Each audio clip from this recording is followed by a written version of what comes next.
Hello. Hello, welcome. Hope you're all doing well.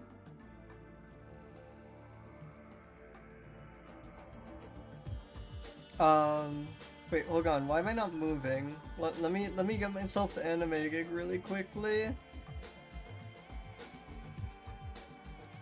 Hello? Okay, wait, my PNG tuber seems to be a little bit broken. 1 second. Oh, I think I know what the issue is.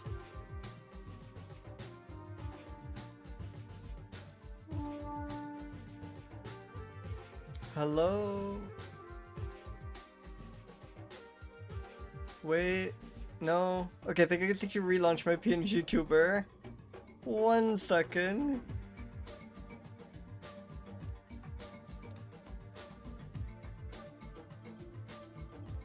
Hell yeah. And yeah, welcome in everyone. Welcome Navjak, welcome Krua, welcome Jam, welcome Marigold, welcome Kengu, welcome Austral Sage, welcome Alkazimus, welcome Pink Honeybug, welcome Circleback. Oh yes, relaunch Shake It the Trick. Hello! I can move, I am free. Wonderful.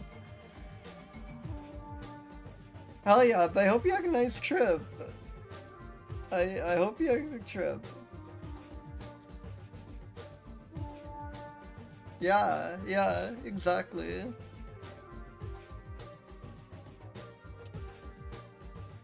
Oh,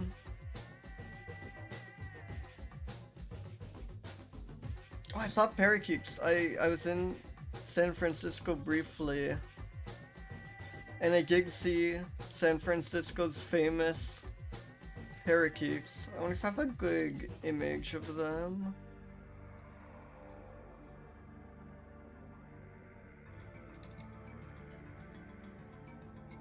Let me see. But yeah, for those who don't know, like, I don't know, decades ago, like many decades ago, a bunch of like pet pigeons either escaped or got released, probably a mix of the two. Not pet pigeons, pet parrots, excuse me, kind of the opposite, kind of as far as you can get. And they kind of just established themselves in San Francisco. So these are at Fort Mason. They're actually just like all over the city, like all over northern San Francisco. There are sightings. Tons of them in Golden Gate Park. They seem to be less common in Fort Mason where I saw them, but they were there. Yeah, let me zoom out. Look at that. It was just insane seeing this like tropical ass creature just like hanging out in the park, you know? But they actually, if you check on an actualist, they're like spawning all over the place. I think I got like quite like lucky to see them in my brief time there, but it's awesome. It's really funny. But yeah, if you just like hang around the right places in SF, I think Golden Gate Park is one of the best places to see them, but they're just kind of all over. I had no idea they like even could be at the park I was going to. I was just there to see normal ass birds, and then I hear like this weird screeching I've never heard before. Check what Merlin has to say about it, and it's like, oh yeah, that's a red-capped parakeet. It's very funny. I wish I didn't know at all, because I think Gert had sent photos of his sightings of parakeets before. I was like vaguely familiar that you could see them in SF. I think it would have been so much funnier if I just ran into those completely blind, like just... Yeah. Telegraph Hill, I think, is like, they're famously in Telegraph Hill. That's probably the like place you can reliably see them. There's even a documentary called The like Parrots of Telegraph Hill or something about them. And about like some, yeah. The movie looks interesting. But yeah, there's like they get around. They're all over the place. It's crazy.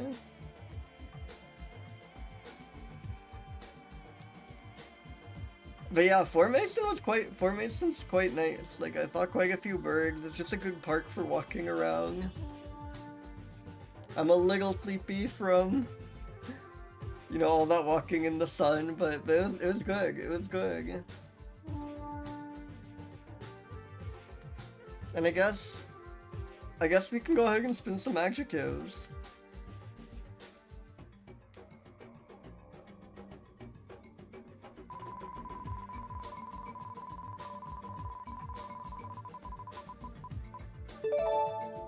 Gregarious?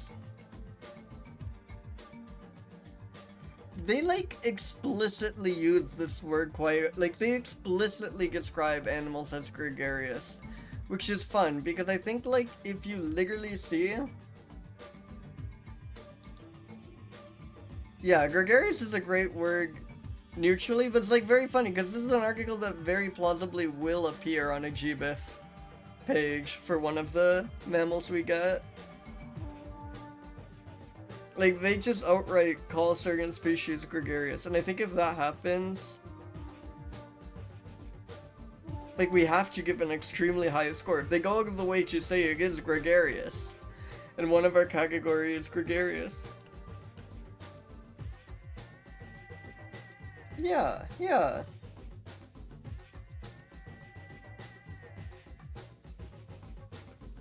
Then I think we have no choice but to acknowledge that. Let's get another adjective. Several.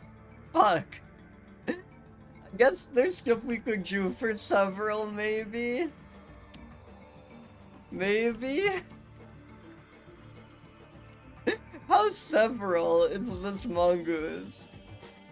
Yeah, so like both if they like, well, kind of similar to gregarious, right? Which is kind of annoying. I don't want them overlapping too much, but maybe it makes their life easier. But if they like hang out in colonies, like several, and then yeah, exactly, like how many of them there are is kind of also several. So IUCN could tie into it.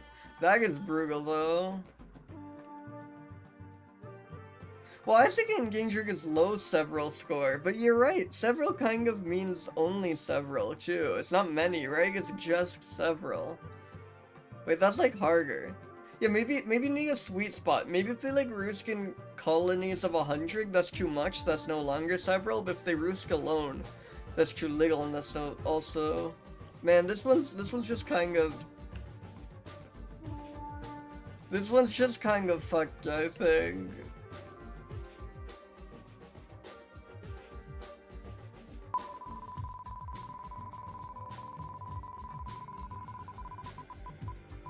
Hey, welcome Valerie, welcome. Soupy. Fuck! No, we can't.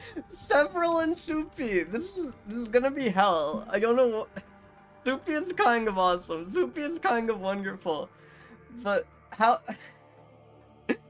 do you evaluate how Soupy a rag is? Gregarious is great, yeah, and I was saying, gregarious is funny because that's a word GBIF loves using to describe the, like, social structure of an animal. Yeah, vibes, I guess, but have I ever looked at an animal and thought this has soupy vibes, or this has not soupy vibes? Yeah, it's a pure vibes one, but brutal vibes one. Okay, adjective 4. At least I will never get soupy again. At least I get removed from the pool. Insignificant. Insignificant is... Oh man, this is gonna be insane. That's a funny thing to reward. Yeah. Yeah, I'm gonna have to call so many animals insignificant. I'm gonna feel so mean. This is also one where, like... Lion might just get, like, a score of 0 if we get, like... Whoa, which is kind of funny. Yeah. Circle back. I will explode you. That would be quite funny though. I'm excited for everyone to just exclusively add Soupy from now on. Alright, let's spin Mammal 1.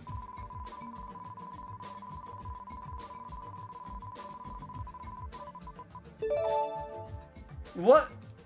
Leopardus? But it's weird, because leopard is in Panthera, so it's not like the leopard genus. Right? Yeah, it might just mean spoggy. That's gonna be, watch it be like a spoggy fruit bat or something. What the hell? Okay, we got sent to the... I've never had it redirect to a subsection of an article.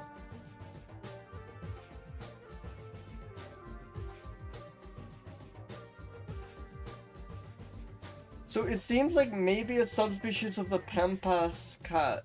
Wait, okay, we need to figure out what's going on.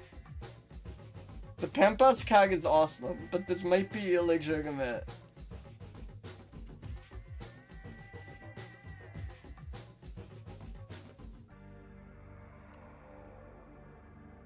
Wait, oh, it has an article on the Spanish Wikipedia. That's insane. That's really interesting.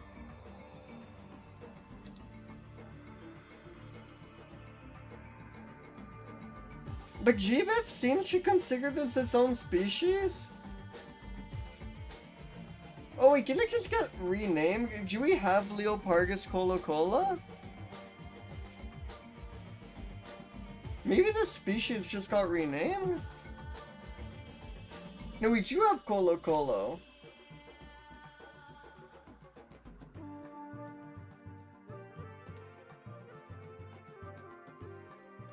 But GBIF lists this as its own species, but then it just has its common name as pampas cat, which is extremely confusing.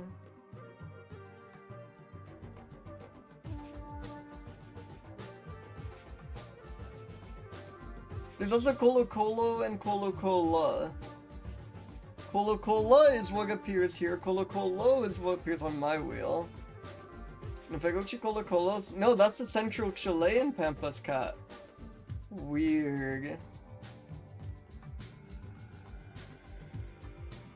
And they may or may not be the same species. But GBIF doesn't list this as a synonym of a subspecies or anything. So I think this is fair game. Okay, let's read the taxonomy section. Maybe that'll clear things up slightly.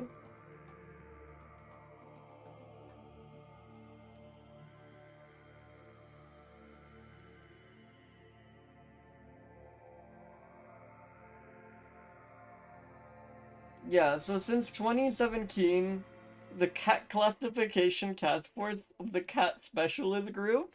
Awesome fucking cat bureaucracy here. This is wonderful. I would love to introduce myself as part of the cat classification task force of the cat specialist group. Okay, pampas cats are in taxonomic hell is what I'm getting from this. But holy shit, okay, sorry, that was like... This whole thing was like besmirched in like taxonomy hell, but awesome roll. Awesome roll.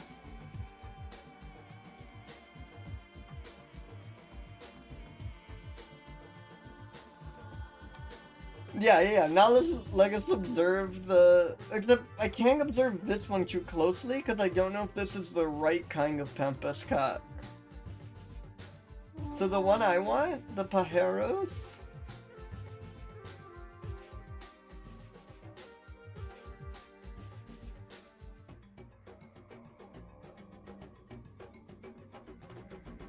Southern Chile, widely in Argentina. None of... Oh no, parts of northeastern Argentina. Oh god. Okay, let's just iNaturalist this. Okay, iNaturalist has this as its own thing. This is just Wikipedia that's being fussy with us.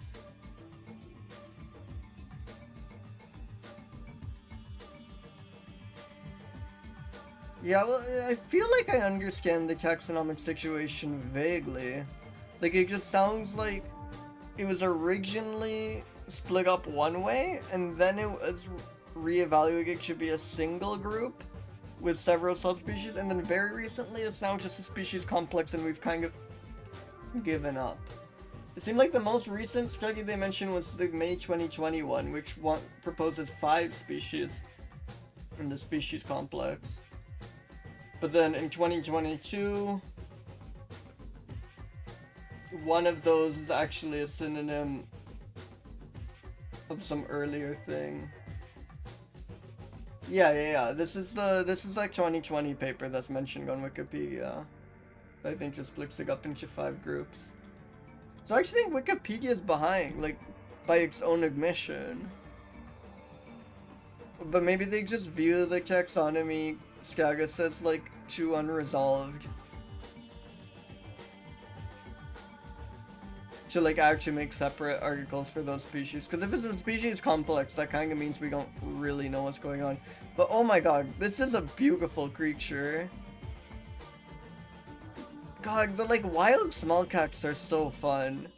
It's, like, kind of crazy to me how many species there are.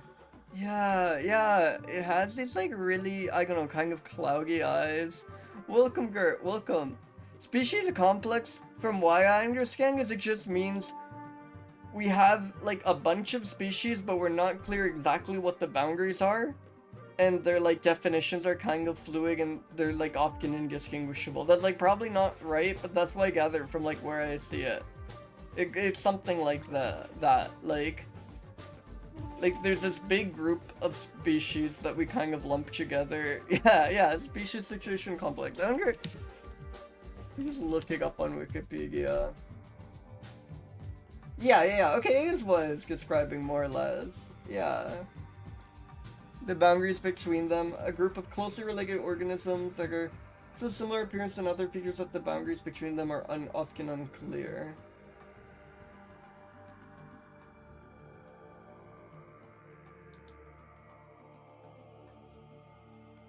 So pampas cats are just in taxonomic hell, but holy crap, I love these. They do really just like scare into you. It's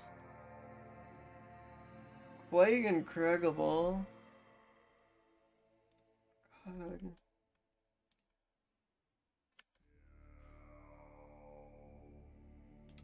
Oh jeez, sorry about.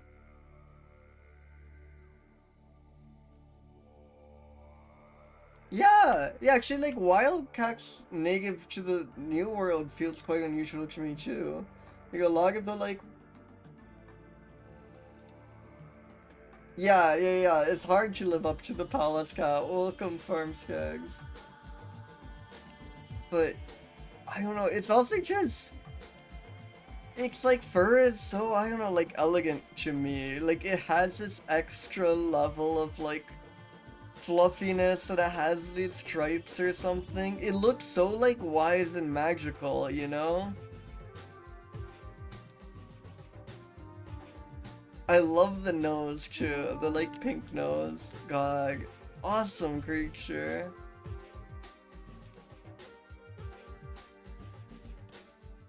Yeah. Palace cat is like a very unfair bar to set. This is a very noble small cat. I'm with you there, yeah.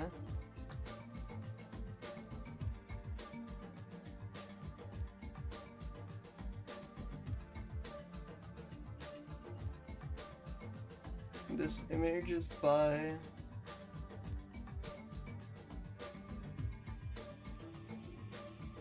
Alicia...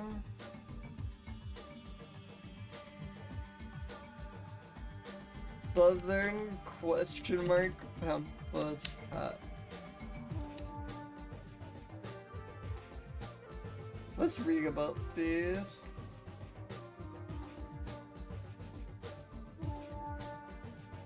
Oh, awesome, they give up. Allocating 3100 discussions, see comments under genus. The regions.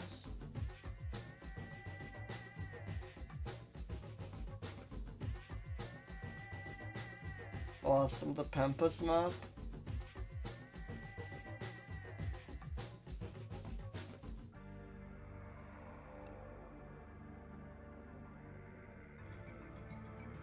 Okay, well, here's our guy. Contact. I love the contact zone. Roscar Lepi contact zone. Hey, thank you for the follow. Welcome, welcome. Awesome. And the like shade areas, are these like unknown? Hey, welcome Juno. Welcome, welcome.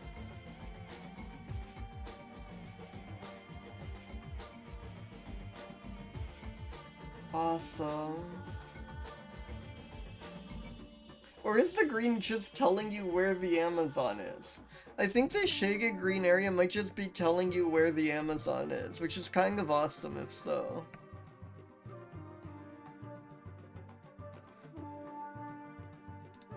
Whoa, okay, we might get like slight spoilers, but I'm curious.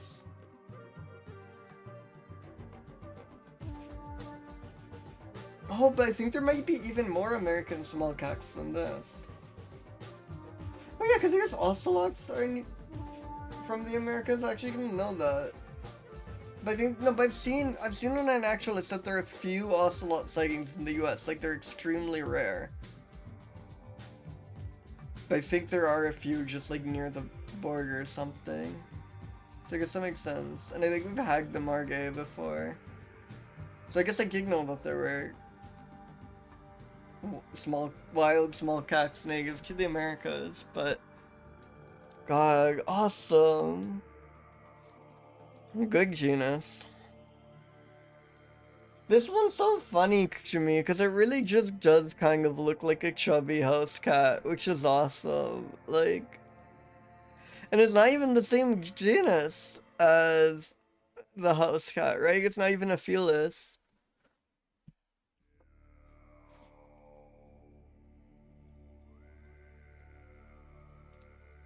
I genuinely, I don't think I even really was totally aware that there were like different species of small cats before this stream. I kind of just thought there was the one that like domestic cats get sending from. I definitely had no clue how many there were. It's so good. Because I feel like like ocelots I guess are kind of well known. I also thought ocelots were, I don't know, like medium sized or something. I guess I knew about bobcats, but those felt different to me. And I mean, bobcats are much less cat-like than this. I didn't know how many species there are that just look like this. Like, if someone just had this lounging on their couch, unless I look closely, I kind of wouldn't be shocked, you know?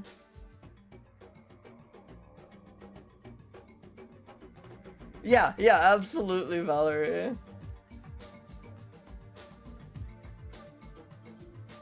Yeah. The like level of diversity in different groups has been like quite incredible. Oh yeah. We should actually read about. I guess we have to read about pampas cats as a whole because there doesn't seem to be much distinct about the pajeros.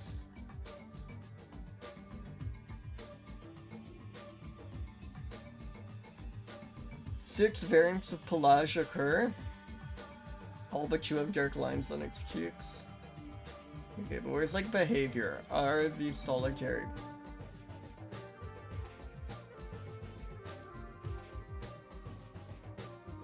Litters are relatively small, usually consisting of only one or two kittens and occasionally three. Does that affect your several score? I think if it's like 4 or 5, that'd be good for several, but that's a bit too few for several.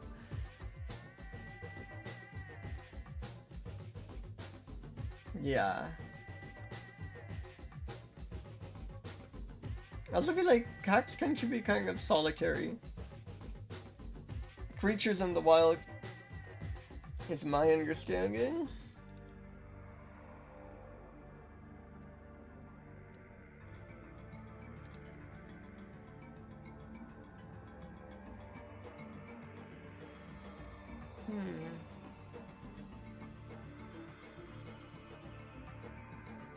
Are pampas cats gregarious? Yeah, lions do forward rides and stuff.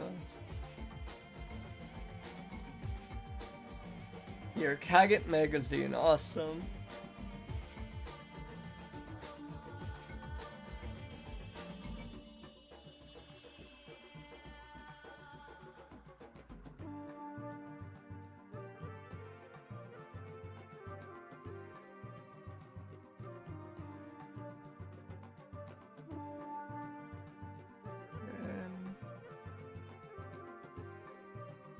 Lone Ranger. Like many wild cats, pampas cats are solitary, which means they must scan. Okay, that's all we need. That's all we need, Gig. Fortunately, not gregarious. Not really several. Yeah, chubby Kiggy. I also like it because, I don't know, I guess they're kind of goofy, but they're mostly like near threatened. Don't let the name fool you. Chubby Kiggy, so many different coats. Like most of them are at least like plausible, semi-serious, like, you know, like plausible, like pop science, not be, you know, subheaders, and then there's just Chubby Kiggy. They always seem a little grumpy. I love that in the same paragraph with all the like measuring about 50 to 75 centimeters and 30 to 35 centimeters in height. Like, you know, just another objective fact about pampas cats. Obligate grumpy cat, you know? Soupy? Something about the blend of colors here. Like, not the ones in the legs, but like just in the coat. You kind of have this like murky blend of colors where they kind of just like ease into each other. There's no like dramatic contrast. I would describe this as having kind of a soupy coat. Yeah. It mentioned that they were lone hunters. Insignificant. See, I was gonna give it a very low insignificant score because these seems awesome, but I think the whole, like, the pampas cats on a whole are probably fairly significant, but the whole weird fluctuations in species status means I don't know if any particular pampas cat is all that significant because we can't even really tell them apart and we aren't sure if they exist. Then again, pajeros seems to be the default one, right? Like, what can it say about pajeros? Yeah, pajeros, at least under some accounts, is the dominant subspecies of the pampas cats, and in some sources they use that just to refer to pampas cats as at large. So I think it's like a 146, with other pampas cat species potentially scoring even higher. Again, just because we're not grading pampas cats as a whole, we're grading Leopardus pajeros, and I think there's a really big divide between those two.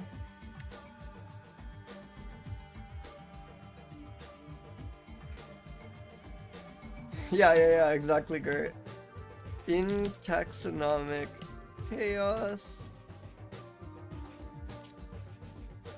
Obligate grumpy cat.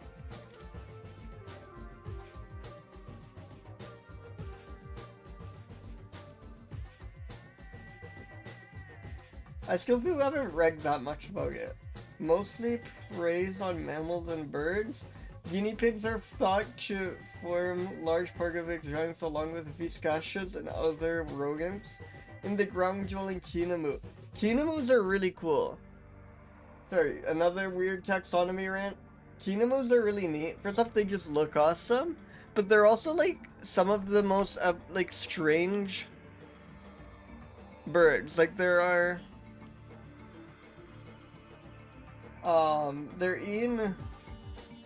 in this group of birds, which is in this, I guess, what's it called, an infraclass. The first up there, they have an entire order to themselves. And then the other birds that they're most closely related to are things like, you know, ostriches and emus and cassowaries. And I think, yeah, exactly. Yeah, like look at this division. The paleognaths consists of 4 flightless lineages and 1 flying lineages, the kinamu. So these are the only ones in the like very general, very extended ostrich family that like retain knowledge of how to fly, you know, or retain the ability to fly. Everything else in that group stop flying, but the kinamus alone fly. So they're kind of the weirdest flying bird. They're like the flying bird that's the furthest away. Like this was like the earliest split in the bird, like in bird taxonomy that's still present to this day, was between the like kinamus, ostriches, emus and stuff, and all the other birds. So they're like ractics, but they're ractics that fly. Kind of. Kinamu's rule. And anyways, the Pampas Cax eats them.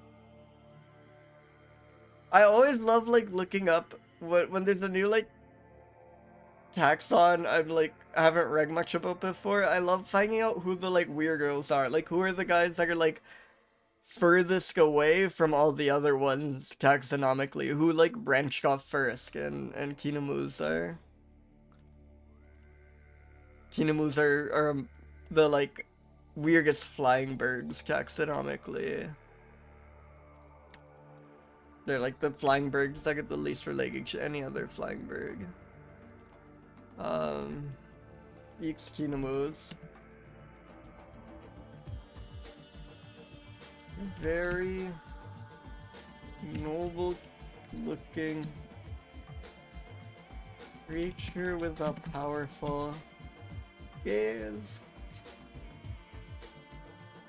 I like the little bit of tiger visible in the legs. It's just like the faintest touch of this is a tiger, which is kind of cool.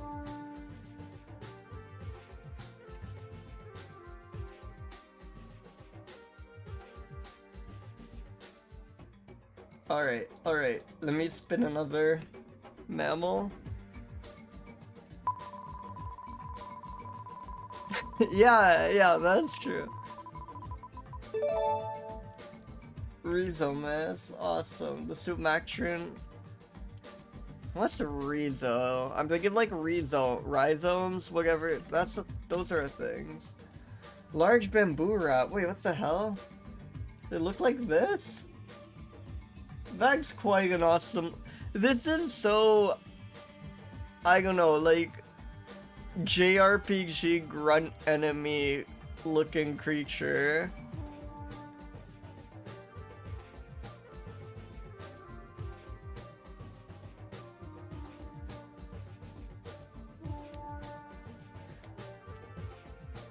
God, awesome. I really want to see, do we have also like the disparity between the like stuffed one and the drawing is baffling. Do they have like seasonal coax or like crazy dimorphism or something?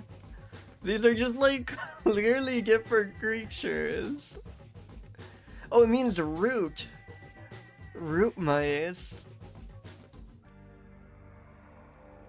I guess they're using it for bamboo here. I wonder, yeah.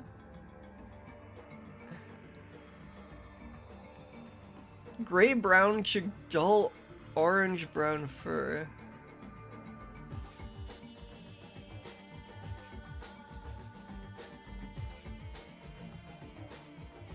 May have been the inspiration for the giant rat of Sumatra alluded to in a fictional story by Sir Arthur Conan Doyle.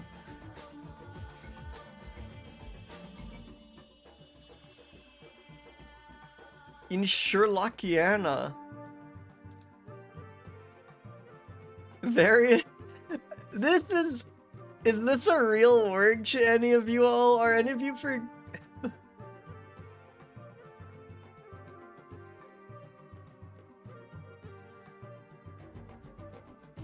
The Sussex vampire, yeah.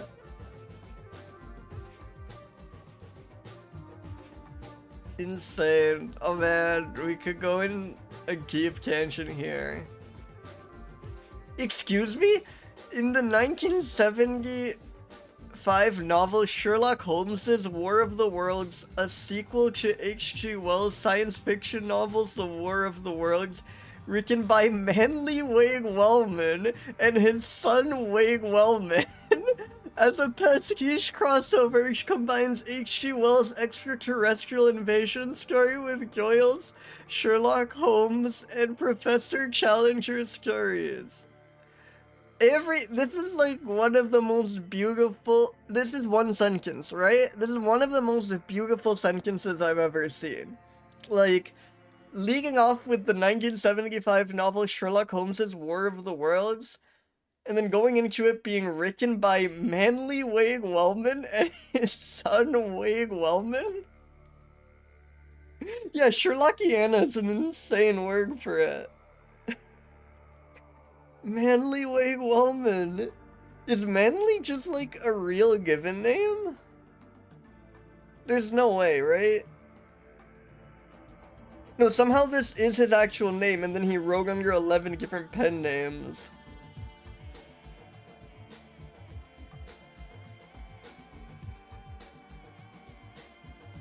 I think he should just stuck to Manly Way Wellman. This is insane! Holy shit.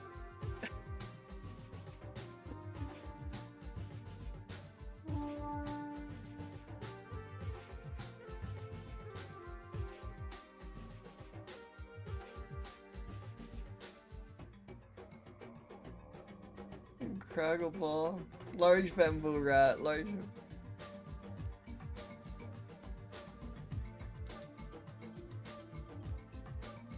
Oh... Oh, this kind of makes both the taxidermy and the illustration. We found the missing link. This image makes me believe both, you know?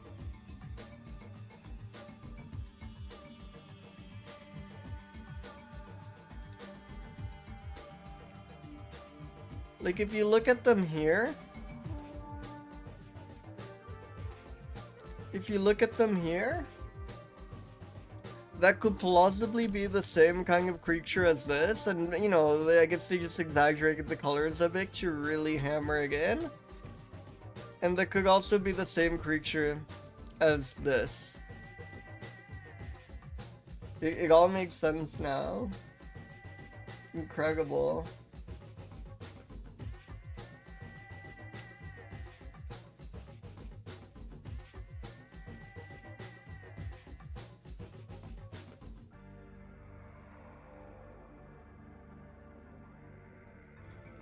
Yeah, this is actually among the most... This is an extremely several image.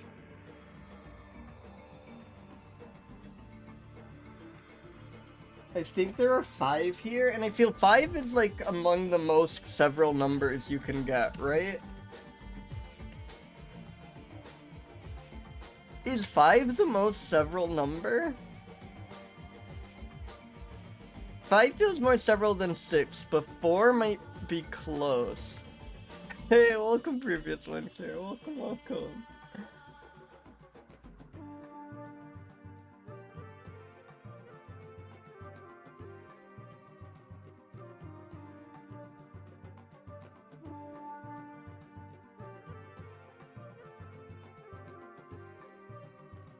Let's see. I'm curious what you all think.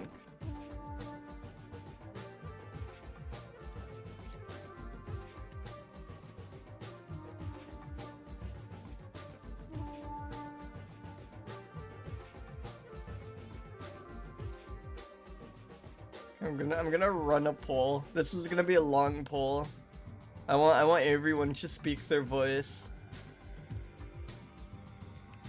Yeah, gregarious and several is quite a strange pair to get. And in the meantime, are there more images of this creature? The bucking of them. Oh, this is also, I mean, maybe more few, but this is quite a several image.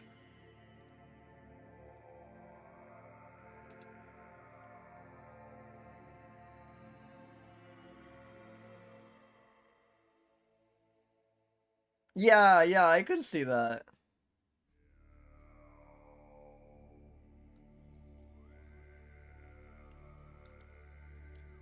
I feel several might have a slightly wider scope for me. Like, I think... Well, I don't know, like... Because I feel like I could easily refer to 10 of something as several, but maybe not few in certain contexts.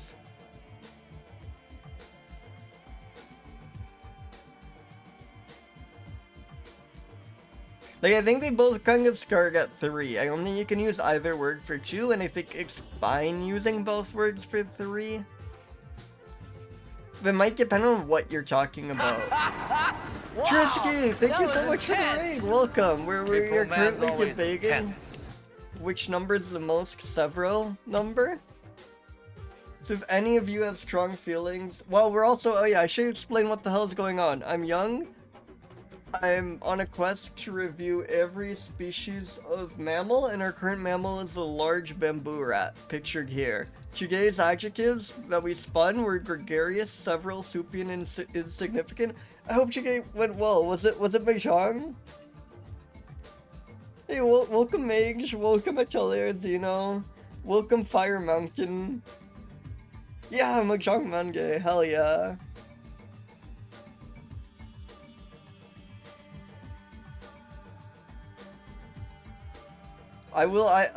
Young station agig permigig term bimbo rat. Young station agig permigig term bimbo rat. Awesome.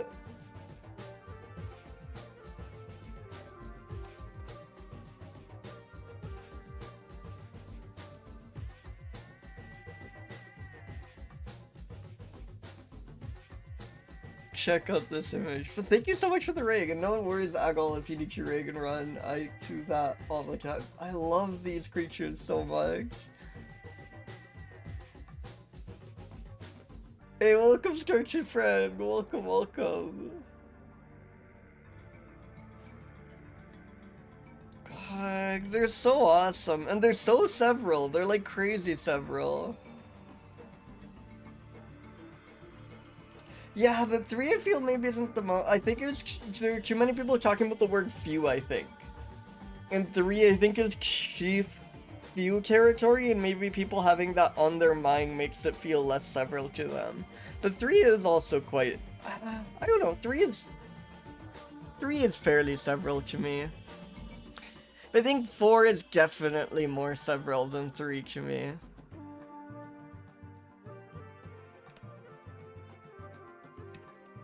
Yeah. No, I think it's... Whoa, 5 is the minimum for you? 4 is definitely several to me. They're so cute.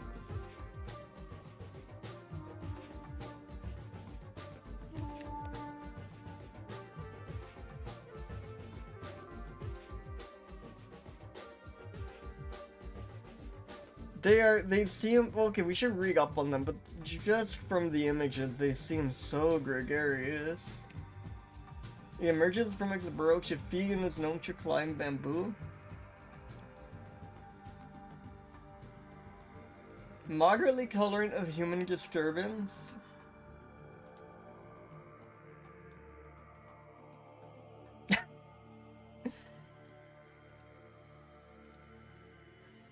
Wow. You all have like again, I think it might partly be a phonetic thing. It might just be 7 sounding like several. That's interesting. Good to know for today's stream. If we see 7 of something, we're like knocking out of the park. Actually, were there 7 in any of these images?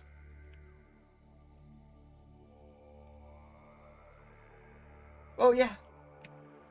1, 2, 3, 4, 5, 6, 7. There you go. These extremely several creature.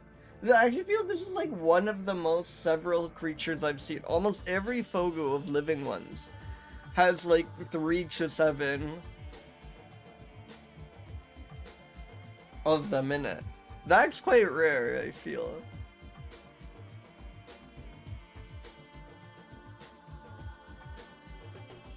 Feeds primarily on bamboo, but does eat other roots.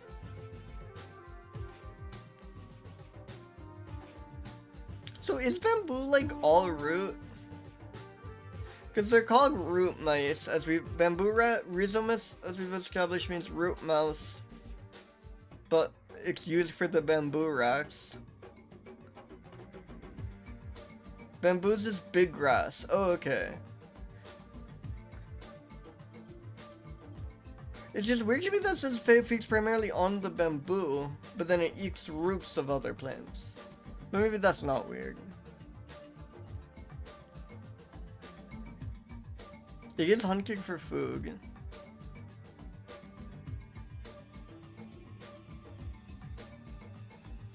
Known to climb bamboo. Hell yeah. It's weird that there's nothing about their social life in there, when they seem to be such social animals. But there's nothing like contradicting what we saw. So I think we stick with our guts and say these are very gregarious creatures, and like even more, I'm thinking like 247 several or something. I don't normally give out scores this highly easily, but again, this is like crazy how several they are. Oh, interesting. God, plant taxonomy is like such a mystery to me. Animals have been so overwhelming. Are these soupy? Can I outsource soupy? I don't know how to do soupy. Can I just ask you all?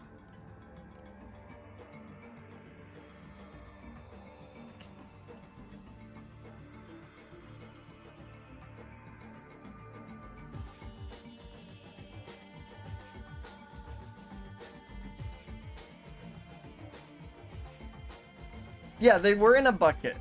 I should include the image because I definitely could see that factoring in.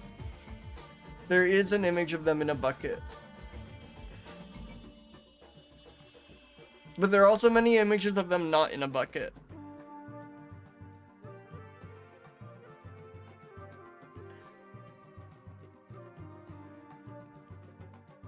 God, I love them. Is there a story here? A fairly large family, a species of fairly large bamboo rat, sumatrensis? No, I previously listed this as captive, but the observation is in this weird case where it's captive in the Fogo but caught wild in the Megavicinage. I love this conception that by placing them in a bucket, they are no longer wild animals. Maybe that's a mean way of putting it. I get what they mean, and in some very literal sense, these are captive creatures. But I think these definitely qualify as wild, you know? God, they're so cuddly. I think it's so messed up that we call these rats, you know? If these were called, like, if instead of large bamboo rats, we called these the delightful bamboo squeakers or something, they would be like, I think, they would have such a more just, like, comforting and inviting. I love rats, you know, but it doesn't feel like the best PR for them to just call these large bamboo rats. It's not the cutest name they could have gone with. Also, they make the poll much longer than I meant to, but it seems like we're reaching a consensus that they're very much in the middle. In the meantime, let's talk how insignificant they are. They're like article, I don't know, there's like average article length on Wikipedia and includes 2 images and like a nice map, which is pretty impressive. How many languages is this translated into? 21? That's pretty good. They seem somewhat notable. And they play a significant ecological role by aerating soil through extensive burrow systems. The GBIF was a little sparse, but I don't think how sparse the GBIF is really indicates much, because like sometimes you go to the GBIF page for Coyote and there's just like nothing there. So I don't know. Also, I think an ag break is about to start. So let's quickly power through and I might have to update the Soupy score.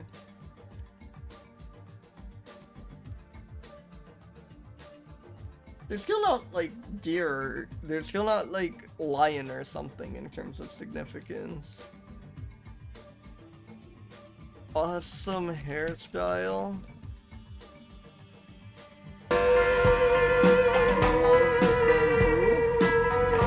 Deserves a cuter name.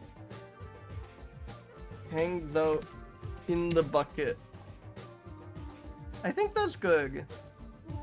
Oh, we have one more vote for no than for yes, so let me slightly bump down the score.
saute.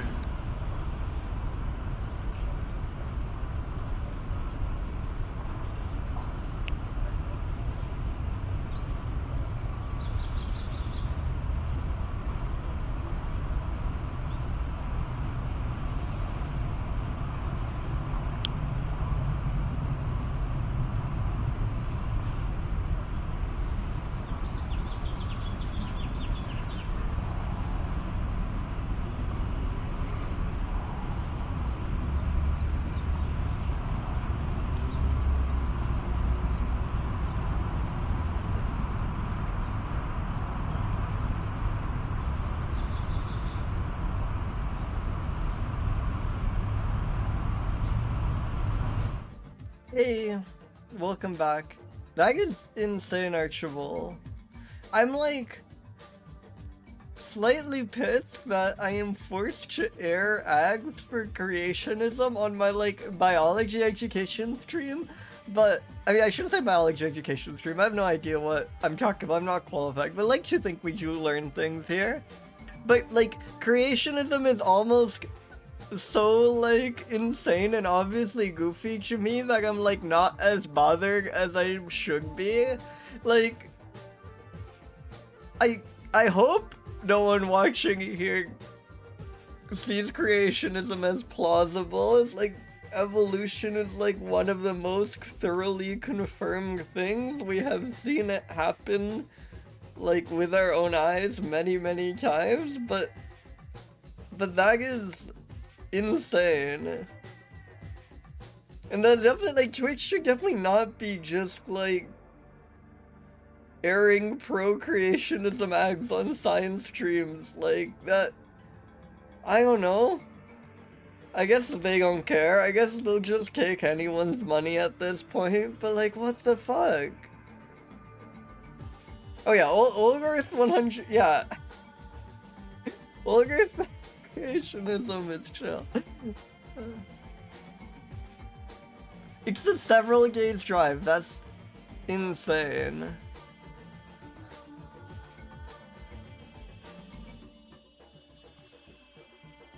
That, Jesus. Evolution is so cool. It's so awesome, like, it's crazy to me that, like, taxonomy was so well developed before anyone really believed in evolution. Like, it's so funny that, because it's just so evident that these things form a family the more you study them. Like, it's so evident that you have,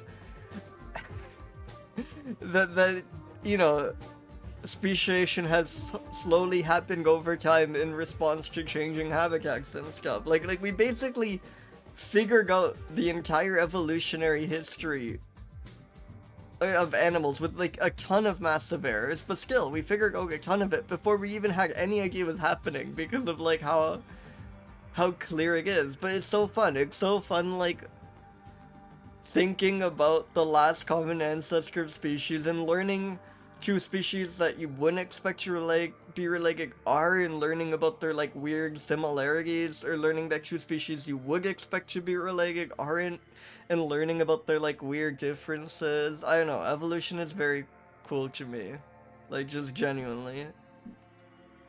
Not something I thought about that much before these streams, to be perfectly honest. But now I'm like constantly, whenever there's a new creature, I'm like, that I'm becoming familiar with, I'm like, what's the closest thing to that that's out there, you know? And like, what are the closest things to that? I don't know. It's that is insane. That is fucked up.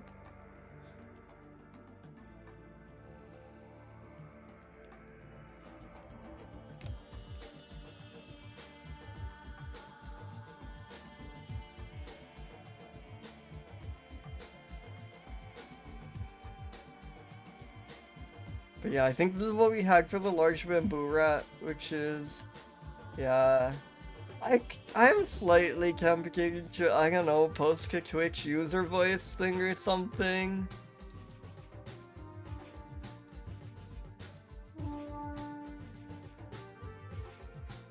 I don't know, I don't wanna... I don't wanna like kick up a whole fuss over, again, something I'm not actually all that concerned with, because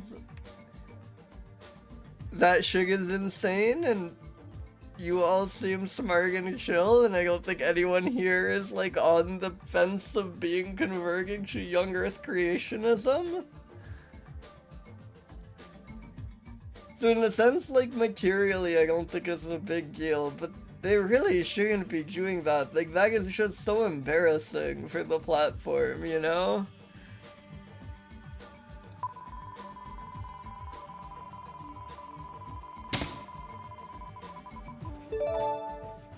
Oh shit, oh shit! Not an elephant.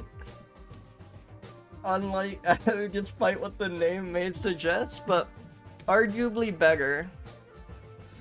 Hell yeah, hell yeah. Look at that.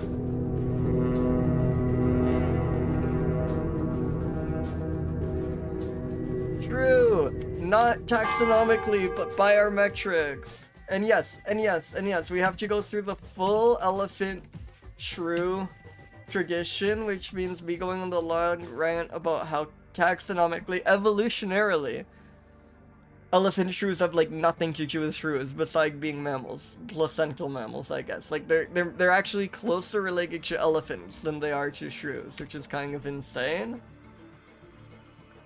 But they're shrew to me, who cares? And then the second part of the tradition is, of course, take a closer look at that snout. God, I love them so much. Take a closer look at that snout. Yeah, the Afrotherias are really cool clade. That's where they belong. They're Afrotheres. And as elephants, elephant shrews, dugongs, I want to say, and also hyraces or hyraxes. Yeah, this is the original. There are many, many variants.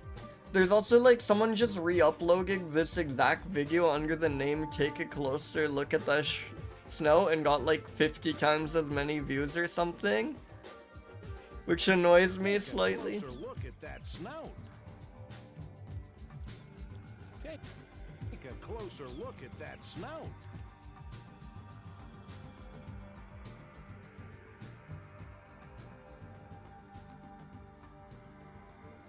Yeah. Yeah, Afrotheria rules. Let's look up Afrotheria. Did I miss anything? Oh yeah, and Aardvarks, and Tenrex. Yeah, Manatees, Golgan Mole, the Cape Golgan Mole.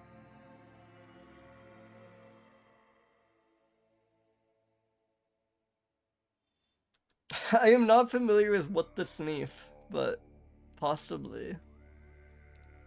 God, this illustration I cannot get over. Like, it just creeping to the cookie jar, you know? Like, the pose is just phenomenal.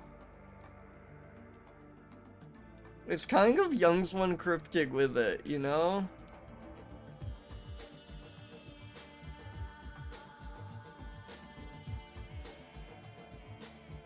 Yeah, early reconstruction of a T-Rex.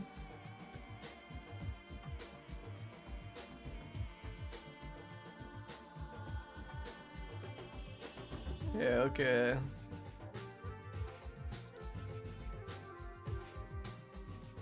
And yeah, some people call elephant shrews Sengi. Probably a better name, given that they're not shrews. And barely elephants. They live in grasslands with compact sandy substrates and scattered trees and bushes, but this is kind of prescriptive with it. Like, I still think the vast majority of people refer to them as elephant shrews.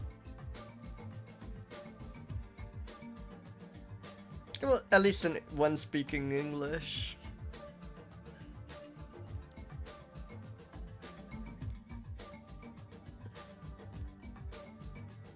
Yeah. Probably has a similar diet to its relatives, sure.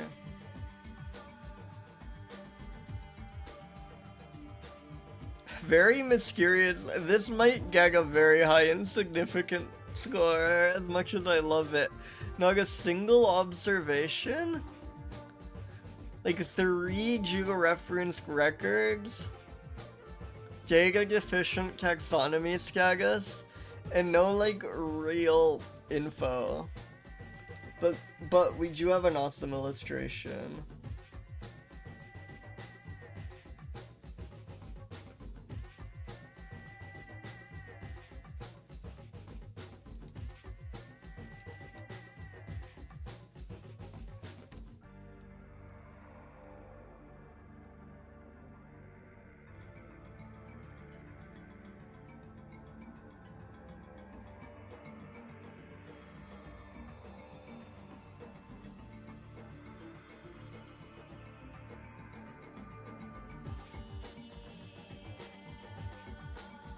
And this image is by William Mueller and Wilhelm Piegers.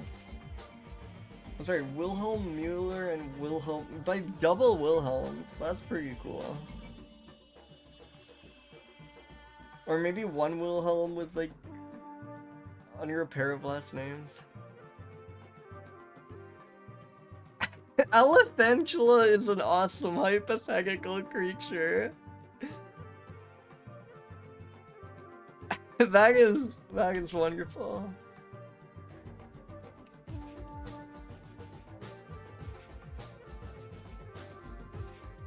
It took me that's...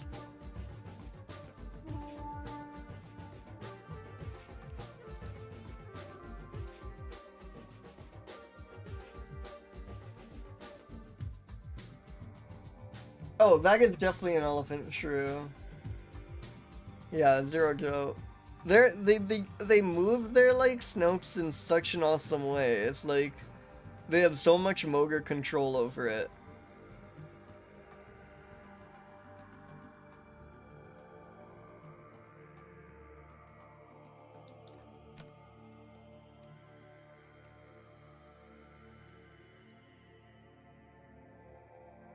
Is it soupy? I don't think this is soup. I don't think this is soup. This is too dry looking. Too like... This is like ash, you know? This is burnt. But it's not soup. Unfortunately, it seems to be extremely insignificant. Very high. If it was soupy, it would be like one of the highest ever scoring things. Hey, welcome Ash and welcome Lillian. Welcome, welcome.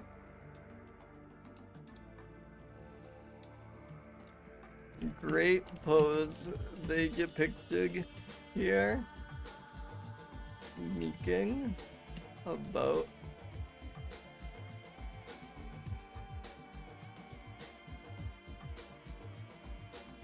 oh, that's awesome. Elephant shrew and colorful lizard, JPG. God, lizards rule, reptiles rule. I keep getting grasses greener when I see like the kind of crazy colors they've got going on in other parts of the animal kingdom.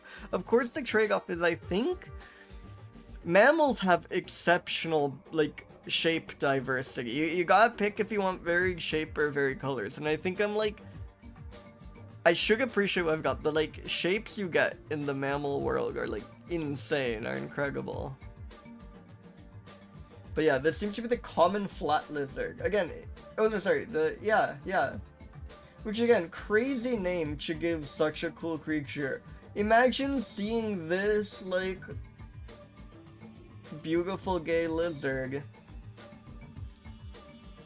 Imagine seeing this beautiful gay lizard and just calling it the common flat lizard. The, like, 19th century, like, imperial... You know, officers who named every creature were just like the most boring people in the world, you know?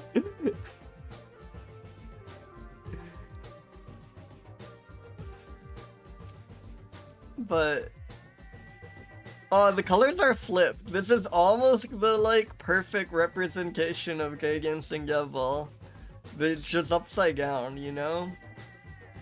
But this is I think this has to be the closest creature in the world to Lovak against Singevil, you know?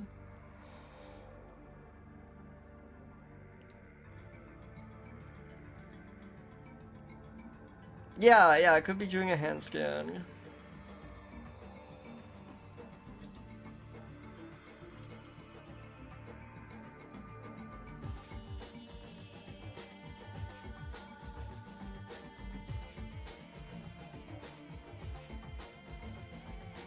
Lives in grasslands with compact sandy substrates. That's cool, I suppose. Yeah, that's kind of all we learn.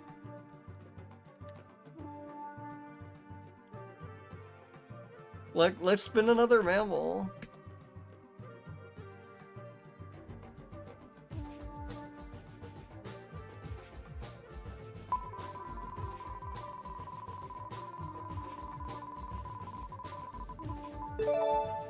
Redunca? Excuse me? Crazy name. Have we not already had this? We must have had another Redunca. Yeah, I think we had a different Reedbug. And I probably also remarked on its name, even though it's like less crazy. Yeah, we've actually had a couple Reduncas, it looks like. Whoa, we had a Redunca in like one of our first ever streams, and then we had a Redunca very recently. Right, these were the ones that Laufschlag before mounting. And then we also had Southern Breed way back in stream number 4. Back in September. Also, welcome Xavier. God, awesome creature. Antelope, again. I only recently, just by doing this for a while, learned antelope's a fake term. Like, antelope is just any even-killed ungulate that's not cow with it or goat with it, like not in the general cow family or the general goat family, just get called an antelope. It's just the like other name for even-killed ungulates. It's not like it's not monophyletic at all. It's not a single clade. It's just any ungulate that we don't have a name for, any even ungulate that we don't have a name for, gets called an antelope. Because they always say it with such authority. It's an antelope native to Central Africa. That sounds like a real type of thing. Your general cow? Hell yeah.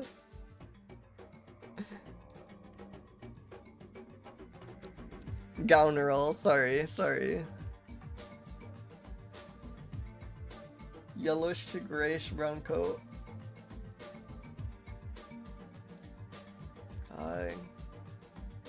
I'm being like attacked by bugs here? I think it might be, Jesus. It seems very chill with it though. Maybe there's like some symbiotic relation. Maybe they're eating like smaller bugs off it or something. Jeez.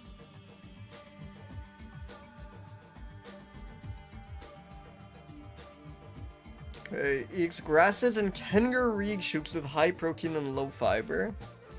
Dependent on water, never will give gas.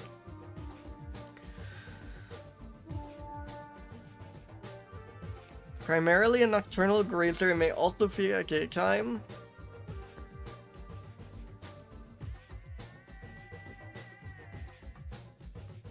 Okay. Incredibly long reproduction art section. No fixed breeding season, making peaks in the rainy season. And yeah, they are turned on by the estrogen in urine. Courtship begins with the dominant male approaching the female, who then assumes a low head posture and urinates. Many of you.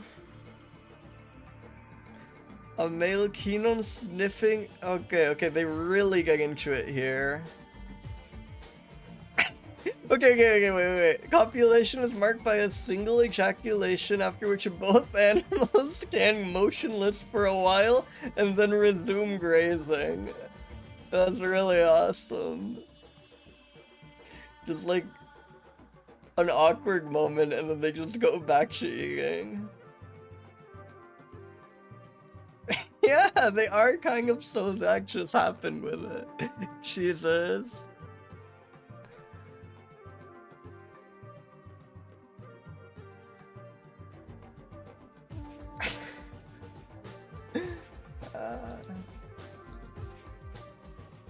Whoa, incredible photo.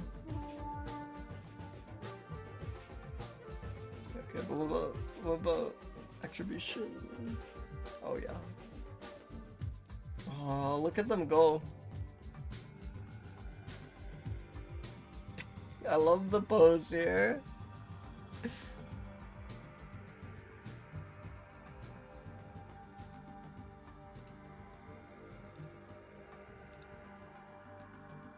God, they rule.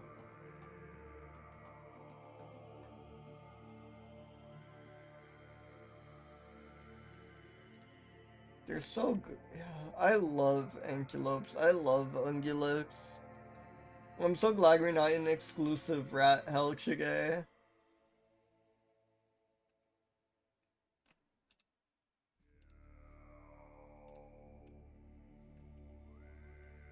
Look at those horns.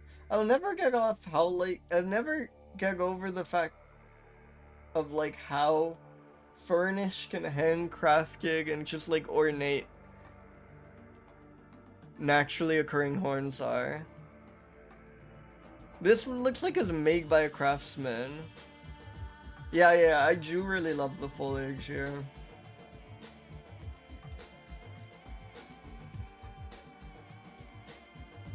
Is foliage the right word, or is that exclusive to, like, I should say, like, flora or something, right? Because foliage is just, like, the leaves of trees, right? I can't call this foliage. That's not allowed, right? Or can I? No, but you can say, like, dense foliage. Wait, is foliage plants or is foliage leaves? Because, like, folio is definitely a leaf.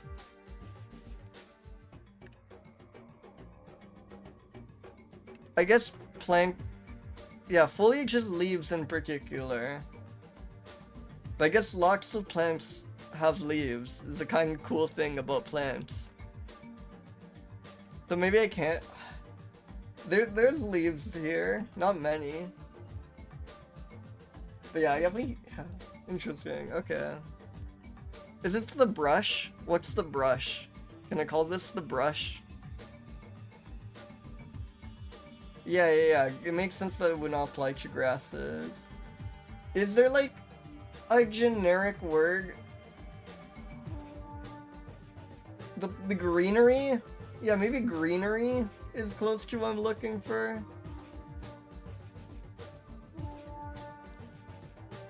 Might just be like a Lex. Yeah, but flora sounds too, like, scientific. I can't imagine, like, a very regular person. I guess, like, foliage is a bit, you know, flowery of language already.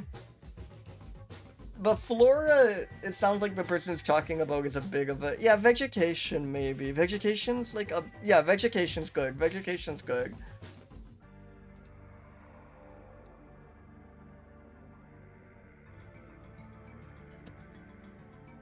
Awesome. I love finding a word like that, you know? Thank you.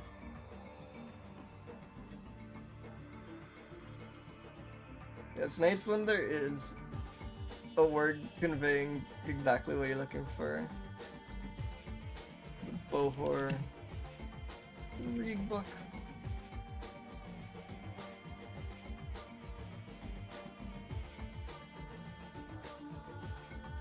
These are figures. I feel like there's some you often see, like, for example, you see deer roaming in packs, and I wonder if the same is true for, like, antelopes.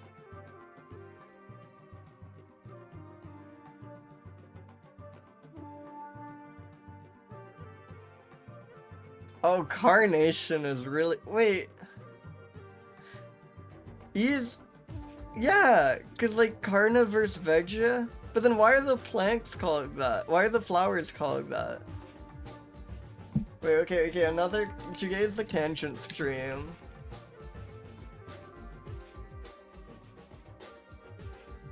pajeros meaning flesh. Oh, wait. So it either comes from it looking flesh-colored, or it comes from Christian iconography with God made in flesh, or it doesn't come from Karna at all and instead comes from Corona, as in crown.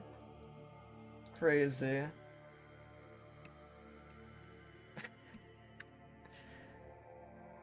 But it's neat to know that the carnation Karna could be the, like, flesh Karna. Yeah. Carnival is from the mute word? That's wonderful. Etymology rules.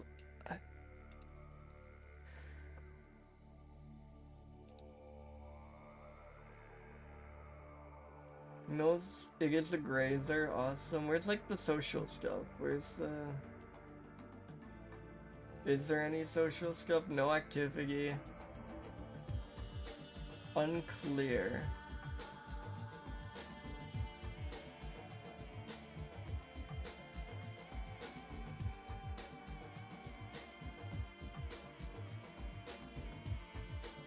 If shade is available, females will remain solitary. Otherwise, they along with their offspring congregate to form herds of 10 animals.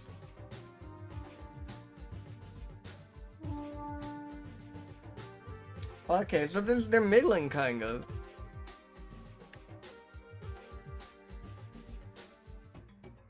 Well, okay, because we need to separate gregarious and several sometimes, and it sounds like they're only several by, like, necessity, not by choice, which makes them seem like very not gregarious. But kind of several. Like, they do form groups, but they don't want to. They much prefer to just hang out by themselves in the shade. Which, who can blame them, but... If that is not an option, they will begrudgingly form groups of up to 10. This is not soupy to me. I mean, really long Wikipedia article for a random mammal. A lot of inactual... How many inactual observations? Yeah, 773. Which, like, compared to the animals I see every day, it's tiny, but compared to the animals I roll every day, that's quite big. I don't think these are very insignificant.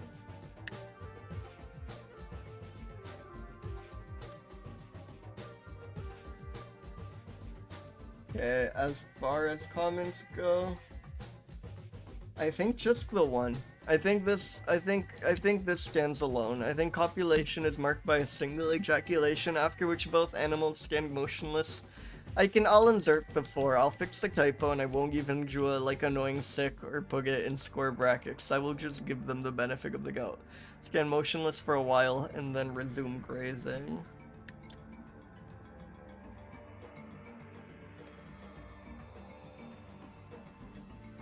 Hell yeah.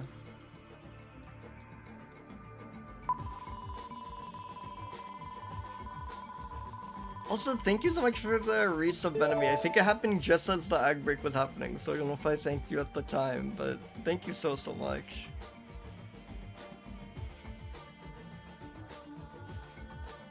Pusa caspica. I wonder if caspica's like, is this spicy? It's not the same caspica for... Oh! Oh my god, yes! Hell yeah! Whoa!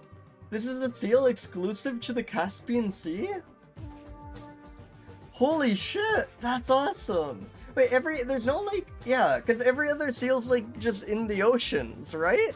This is, like, the only inland sea seal, I take it, right? Can I get seal distribution map?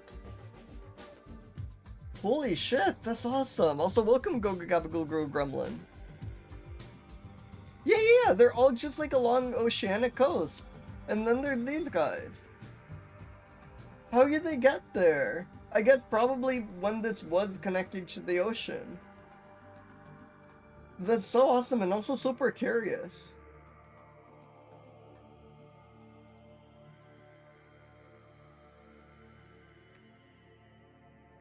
Oh, they're at Lake Baikal as well?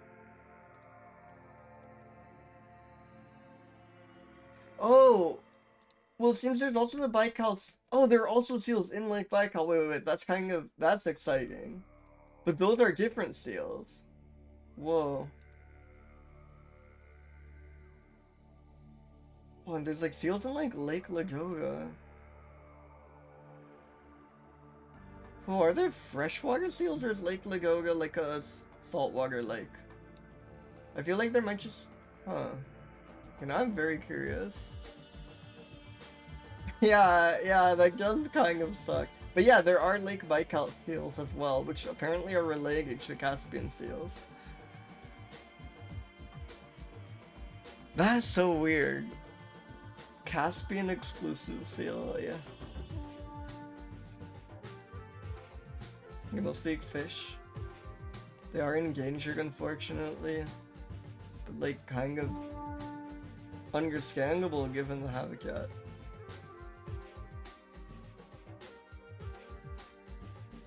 Are there must be species, because the, like, Aral Sea is, like, vanishing, right? So given it kind of, I know that's not the Caspian, but this just made me think of that.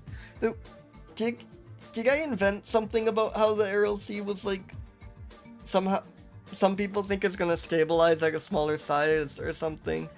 But if the Aral Sea just like disappears entirely, there's gotta be some like exclusive species to there, right? That's kind of scary. Like, you know, there's only so much conservation you can do if your habitat is just literally vanishing.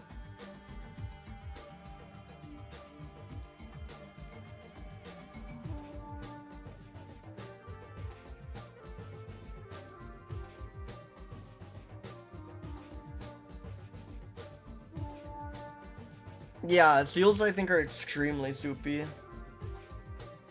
Living in soup is definitely, and they do just, they're like squishy, you know? They're quite liquid.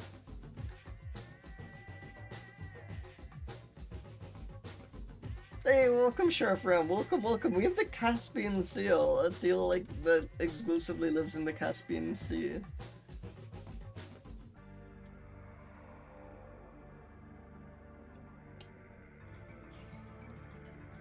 River connections from the Arctic that since have disappeared.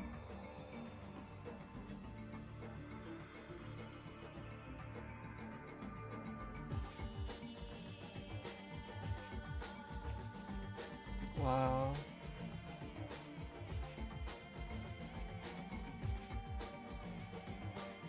Oh yeah, and they traveled to the ice sheets to give birth, which is also concerning.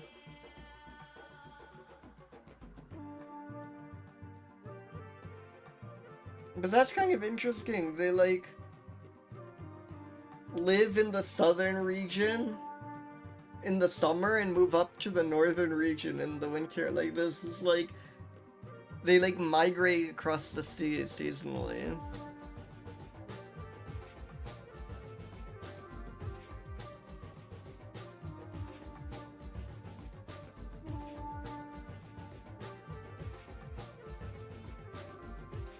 Oh god, yeah, the population has gone down a ton. There were 1.5 million a century ago, now there's only 70,000.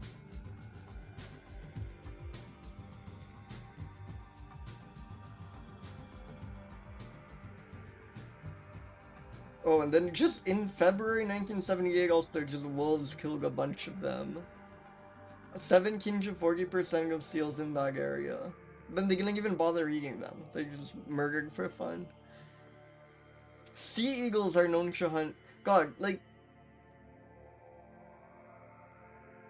the things birds manage to eat always shock me. Let's check this out.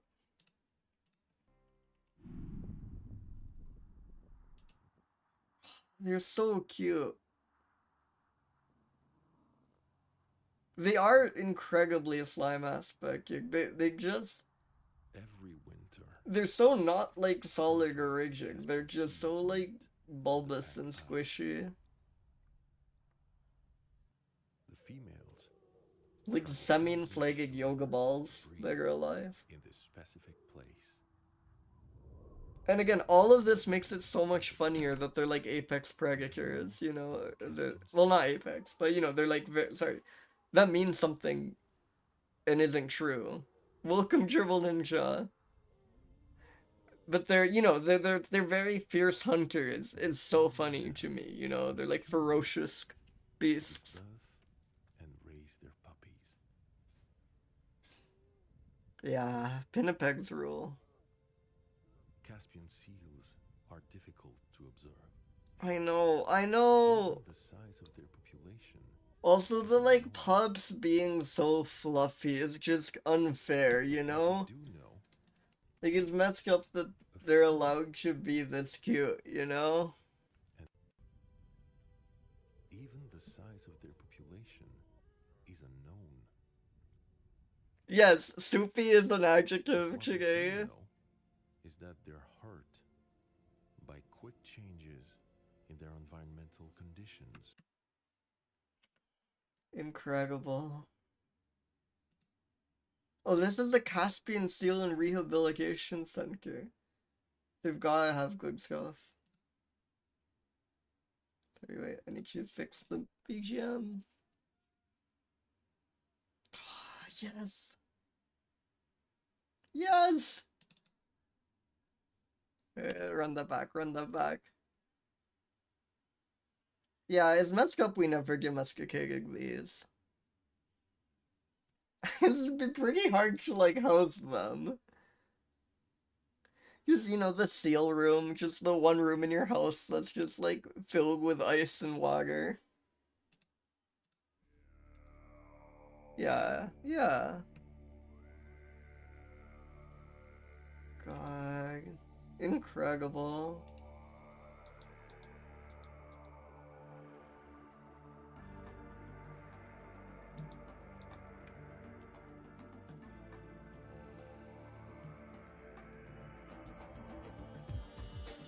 They're so cute. 1 second.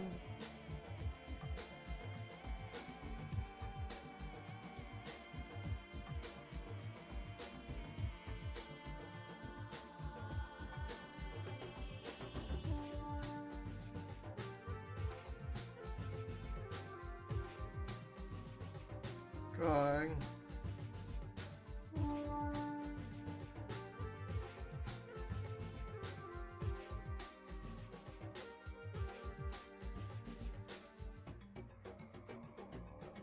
It's wonderful.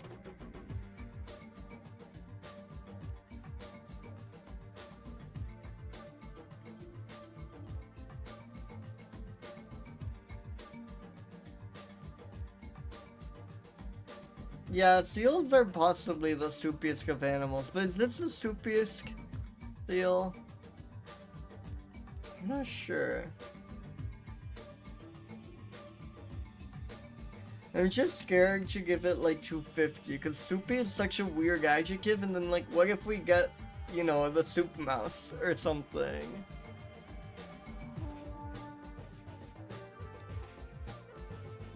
The soup mouse, the mouse that exclusively eats soup, you know, it could happen. But I think it could easily break 240 here. I think, yeah, it's gonna break 240. It's a question of do we seriously consider 250.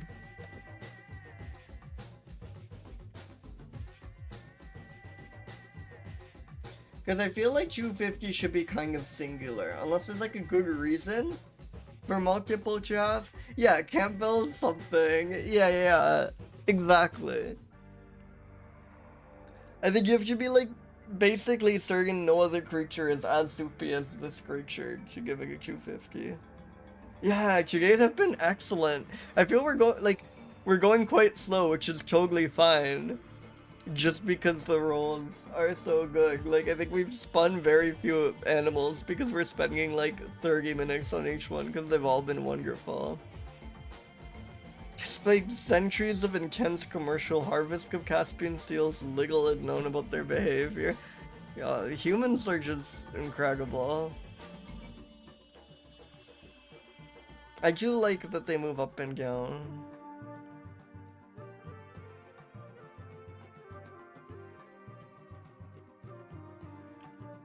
Are seals social creatures?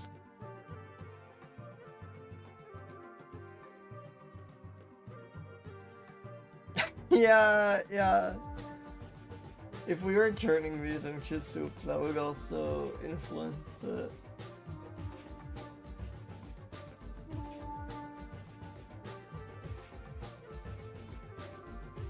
Some seals are social as hell. Okay, that is what I thought. I feel like you often can see them like hanging out.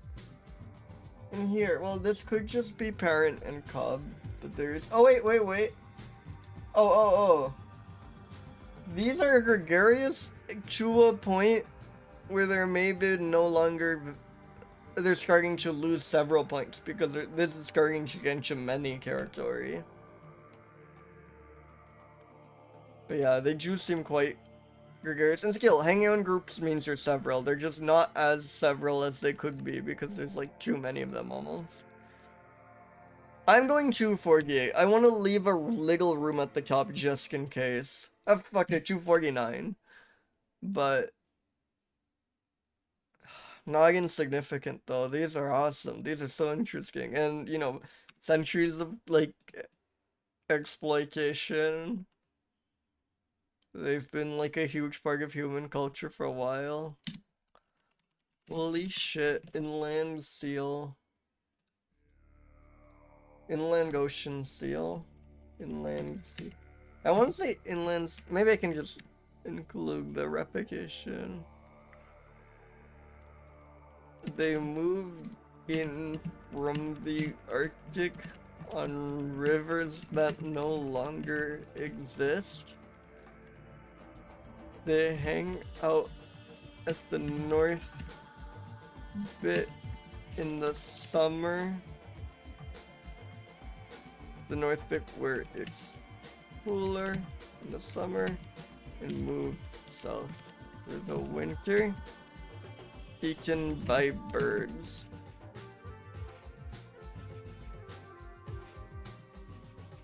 Oh yeah, in February 1978, a bunch of wolves just murdered a ton of these for fun. Also, we've been quite awful to them. Long-suffering creature. Like it's getting cut off. Wait, can I? They moved in from the Arctic. Can I save a line or do you just shrink this font? I guess I don't need the also here. The also is good, but I'm happy with making it. Hell yeah. Caspian seal, holy shit. Alright, let's spin another mammal.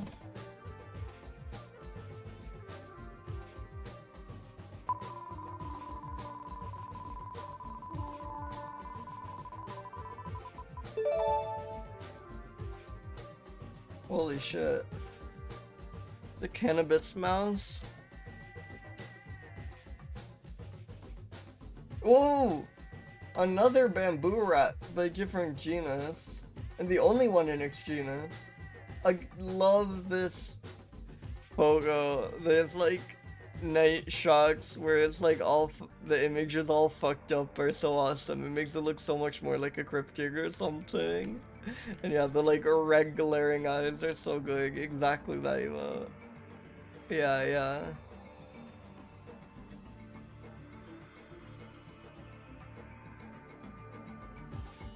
Nocturnal and highly arboreal, scrambling around in trees and bamboos. Hell yeah, especially near water.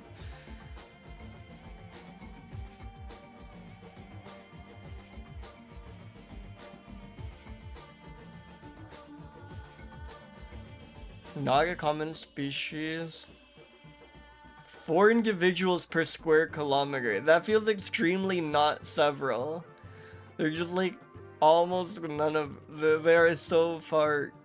Well, but they might not be sparse, you know, this is just gonna average. Maybe this means every 100 square kilometers there's just a group of several, you know, 400 of them, you know? Like tightly packed in. I don't think that's enough to rule it out.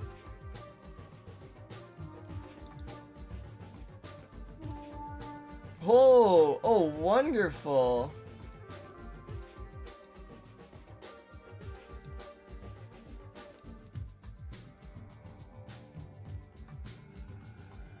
Okay, we could populate, but is that across the whole state? Like, I wonder, because do we know its range extends across? Yeah, per square kilometer there's several, but I feel that's kind of tipping the, you know, putting a thumb on the scale or whatever the expression is. Like, most of these animals, there are several of them per the right unit of area. Yeah, presume you have a large total population extensive range. So it's just like, wait, but then that means it, well, no, I know. That makes it sound sparser for sure. Awesome creature. I love the smile here. It's a really good photo.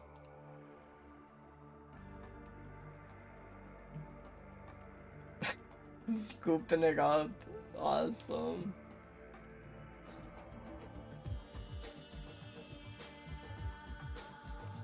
Interesting. Okay, it's just a different camera.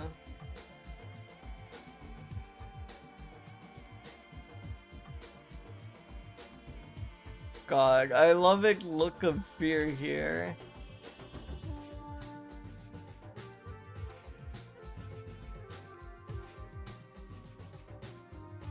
Really good.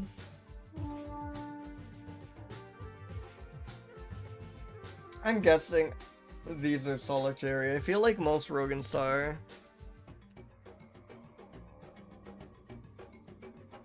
And all of the photos seem to be of isolated individuals.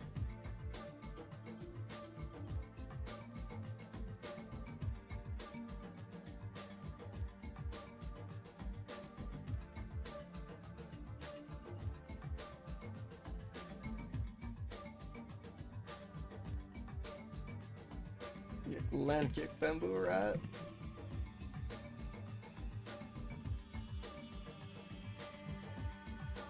By Alexander Piva.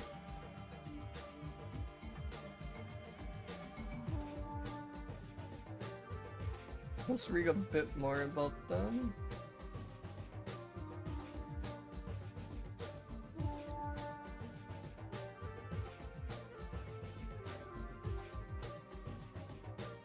They have been observed feeding and calling at sunset. Awesome.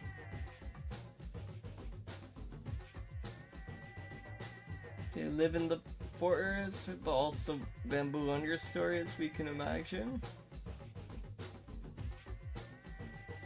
Agile and rapid climbers, moving through complex bamboo by grasping stems and shoots with their specialized hands and feet. They travel 259 meters per night. Awesome. They take little rests in large bamboo nests. That's very cute. And also on horizontal branches sometimes.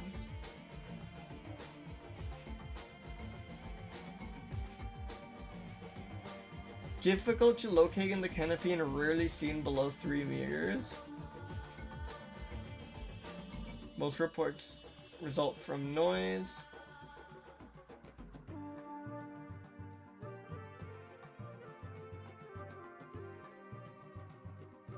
Wait, was there a sense? Oh yeah! So this might be... Sometimes there's... This... GBIF just like uses OCR, optical character recognition, on like scans of various like textbooks and the like. So they're often inserting strange symbols, like they love to read kilometers squared as kilometer question mark. But if sen exists as a rare symbol for circa, then I guess it is possible that this isn't a transcription error and just like weird stylizing. I had no clue it could be used that way if it can.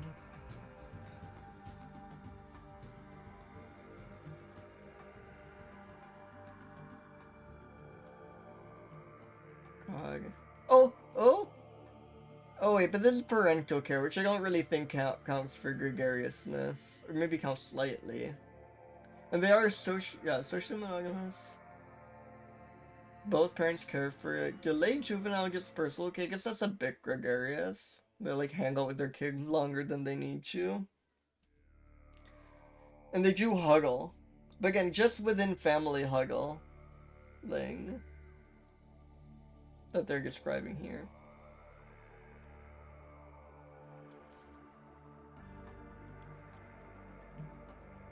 Large and arboreal.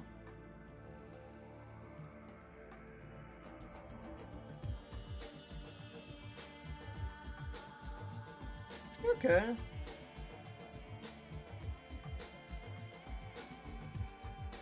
I think they are a little gregarious. Like again, I think rats are kind of solitary creatures, but the only information we had pointing in the direction of gregarious, I feel bad giving it a low score. Just on assumption. Several not so much though. Like again, it talks about how they're widely distributed but sparse, and without more information, I think that means they're not several. Again, the like slight variation in colors on the coast makes it a little soupy to me, but still not very soupy. They have like a pretty big range. There's a lot of photos of them. But they also don't seem to get up too much. I think the middling insignificant score. This is about... It's kind of significant. Take rats in bamboo nests and on horizontal branches.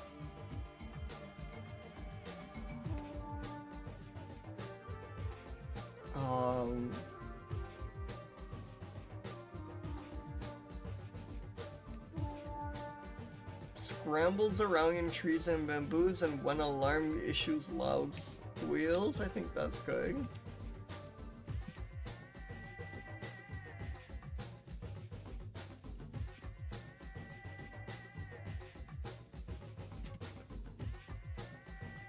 Oh yeah, 249 meter nighttime travels. Somehow that isn't like impressively short or far to me. Like 249 meters really isn't an incredible distance, right? Wow, oh my god, Forrest! that was Thank you so much for intense. the raid. Welcome, welcome. Big poor man's always intense. What are you up to? Hey, welcome, Eric. I'm gonna be in a theatrical production with Forrest on Sunday, or, well, it's complicated. Okay, I am a spectator participant to the, like, passion play we're gonna be having on Easter. Up my sleeves, hell yeah. Love the grips. But yeah, welcome in, welcome. I'm young, I'm reviewing every mammal in the world. We just reviewed the Atlantic bamboo rat, and let's spin another mammal. The rolls have been pretty good today. The adjectives we have today are insane, including soupy.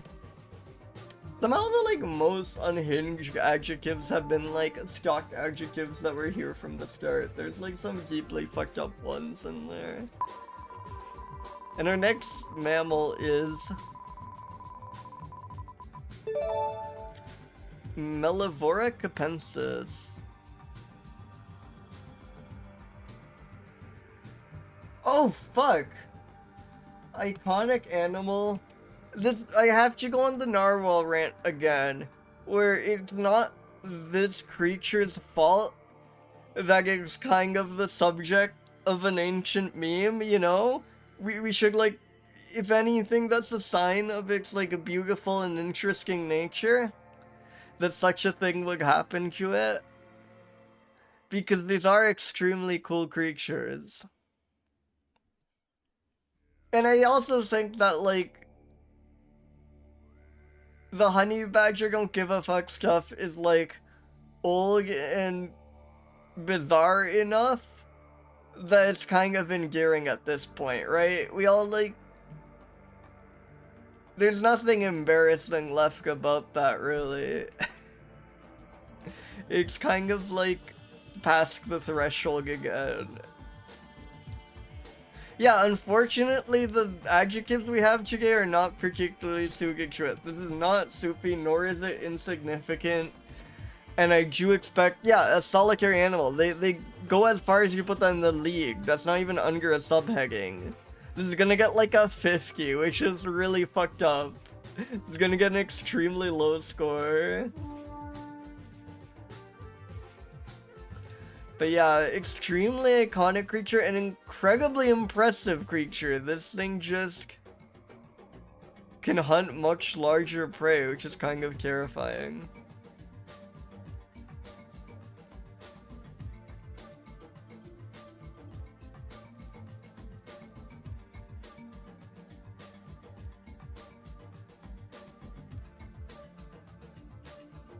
Where do they live? Where are honey badgers? Oh, everywhere. Honey badgers are everywhere. Also, I've never seen... What the hell? Have you ever seen this on Wikipedia before? It's like an embedded map.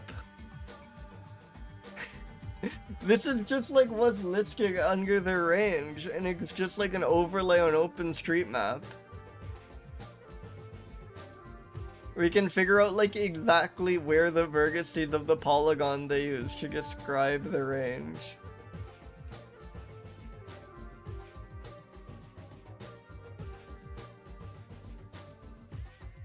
That's weird. Interesting. Okay, honey badger.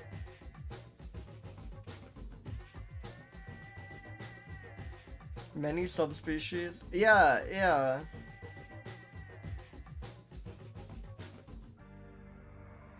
Mostly solitary, but has also been sighted in Africa to hunt in pairs. Okay, gets a little bit of credit.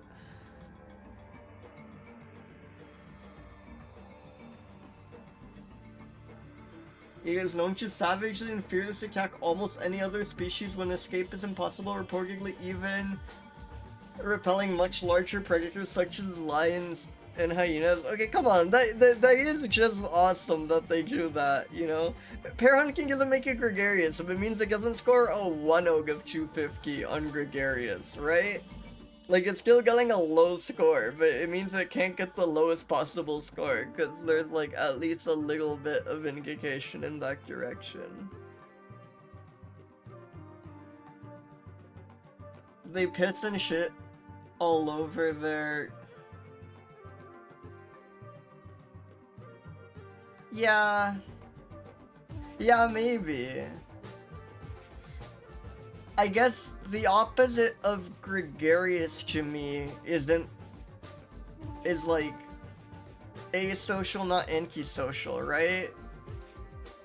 Like gregarious isn't quite the same as friendly, right? Gregarious is like, at least in GBIF and stuff, it's like the opposite. Like there's docile versus aggressive, and then there's like gregarious versus solitary, right? Maybe that's too literal of an interpretation, but I think that's like normally how it is. When mating, males emit loud grunting sounds. When confronting dogs, honey badgers scream like bear cubs. Awesome.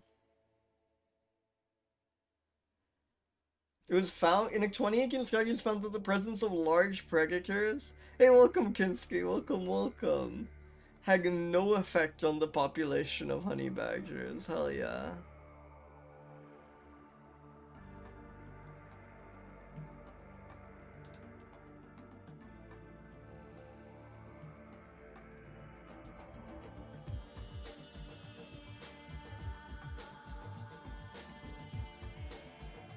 Bee skins, porcupine quills, and animal bites rarely penetrate their skin. If horses, cattle, or Cape buffalo intrude upon a honey badger's barrel, it will attack them.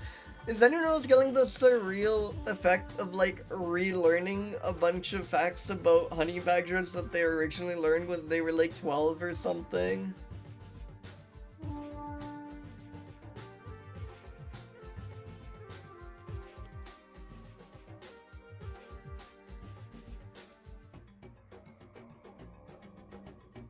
Has the least specialized gag of the weasel family next to the wolverine.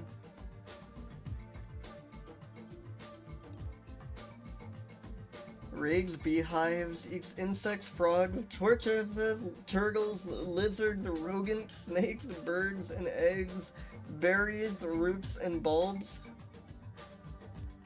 Some individuals have been observed to chase away lion cubs from kills.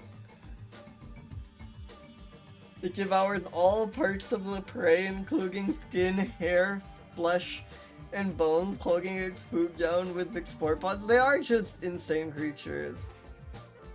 Okay, Thurgan Chaggers may not want to look, but it seems like, okay, after geckos and skinks form, despite all that, geckos and skinks are like 48% of their prey, and gerbils and mice are 40% of their prey.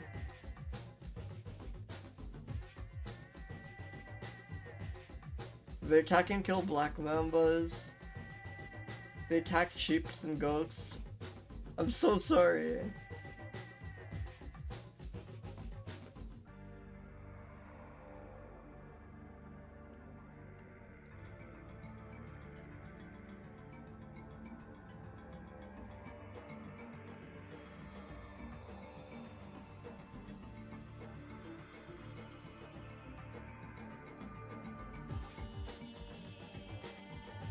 Nicknames include meanest animal in the world.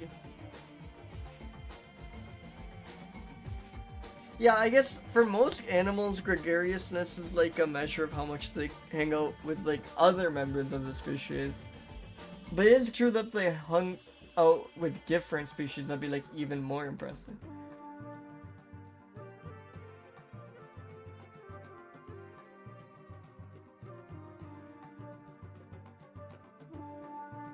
They love eating chickens.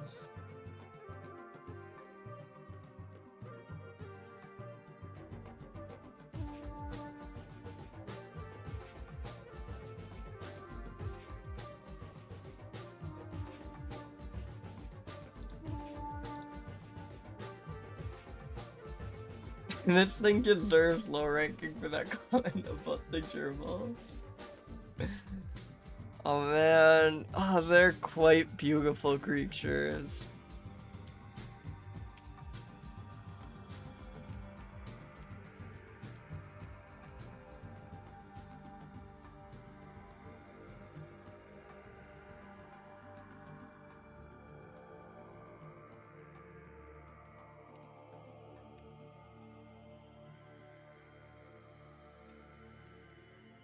It gets a bit of an insane hairdo. It's quite awesome. Like, yeah, this is. God, they're so cool.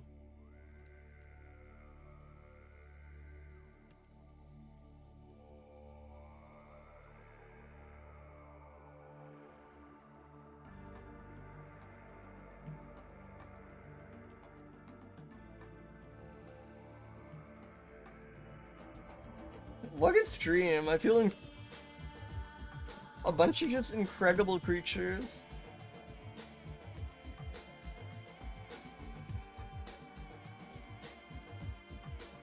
I think more in here.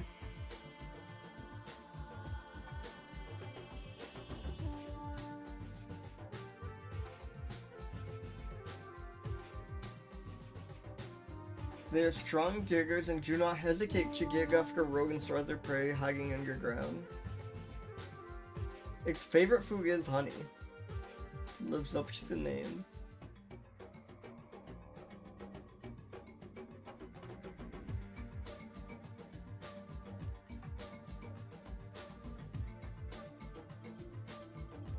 But it will eat spring hares as well. Okay, because it's like attacked before, but this confirms it does eat sheep and goats.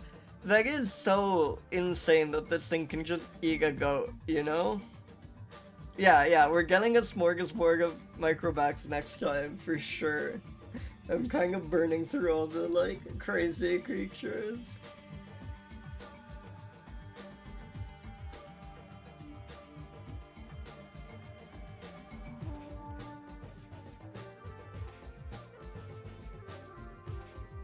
Hey, welcome, Crazy Kiggy. Welcome, welcome.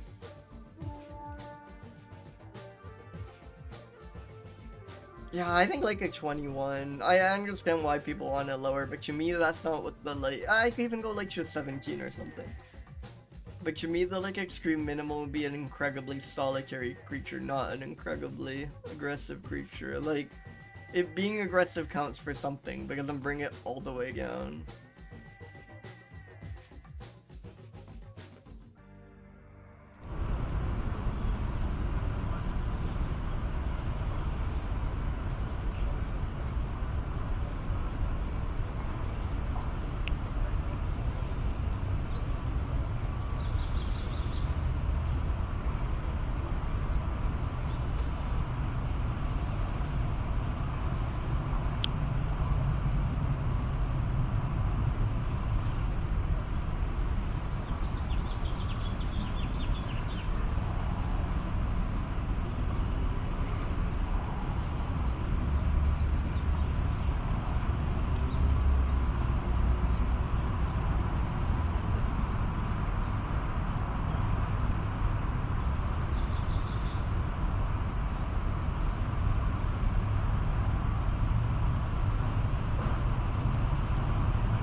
Hey, welcome back.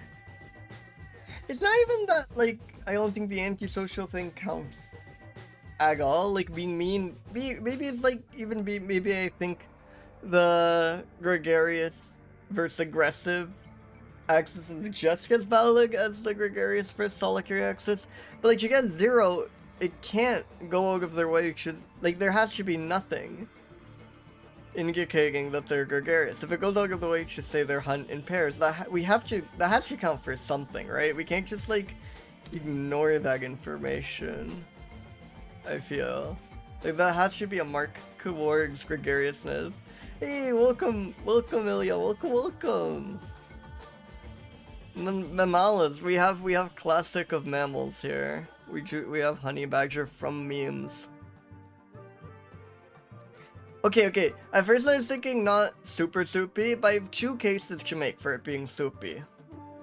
One is that like mustelids or are honey badgers even mustelids? Are viverigs something different?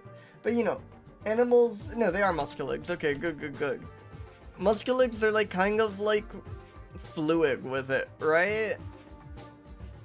Like they're very like bendy and agile. And then also, if you look at its coloration, it's kind of a bowl of cream of mushroom soup, right? Like you have this round black rim at the bottom, and then it's filled up with this nice white liquid. If you like really squint from far away, this is just a bowl of cream of mushroom soup or something, right? So I think it is actually kind of soupy. Extremely not insignificant though. Very famous, important animal.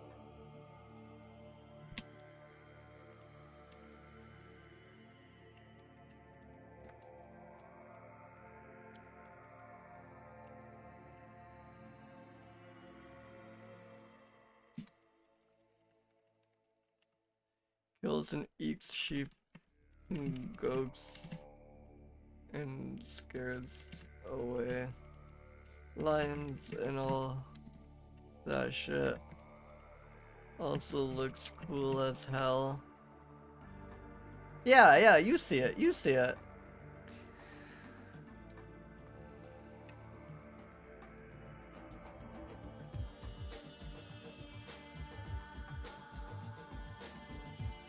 Shit. And piss to mark their territory. Hell yeah. Go honey badger. Only a 206. Thank God for my insane soup argument to rescue it from like a truly abysmal score.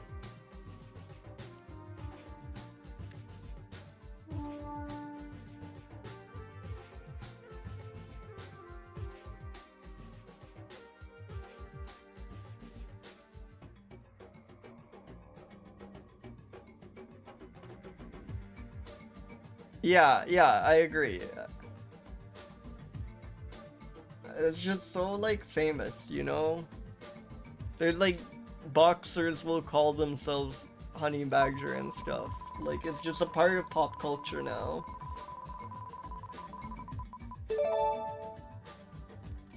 Cephalorhynchus heavisidii. Awesome, okay. Holy shit, nothing but bangers. Are you kidding me? A dolphin? God, it's tiny too. Look at this. Look at this. Awesome drawing. I love that all of the citation drawings were clearly done by the same person. I love their art style so much. Yeah, no, the face here is so good. I love this. I love this artist so much. Almost a lot of the dolphins on Wikipedia have like a drawing like this by clearly the same guy, and it's wonderful. Really good faces. Oh, look at that coloration. Like tiny orcas or something. That's wonderful.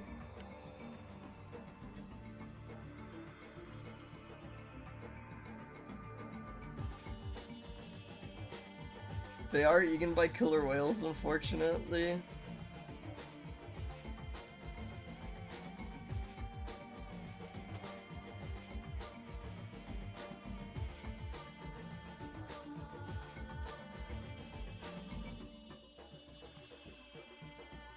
Sympatry with other dolphin eggs. Whoa, okay, this is extremely gregarious by both measures, because they'll just befriend and hang out with the jet ski dolphins.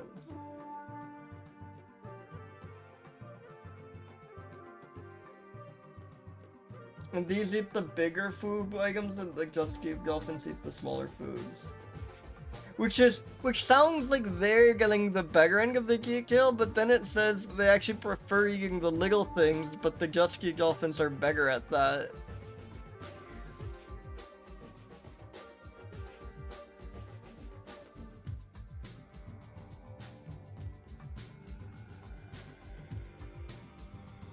Hey, welcome Clonk, welcome!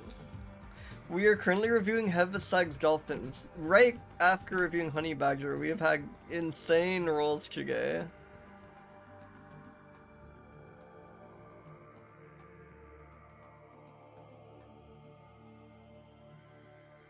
Wow.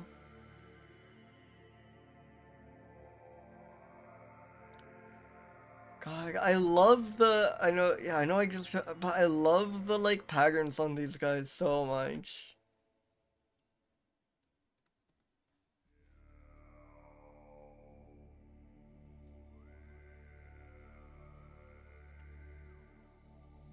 They do not whistle, that's a little sag.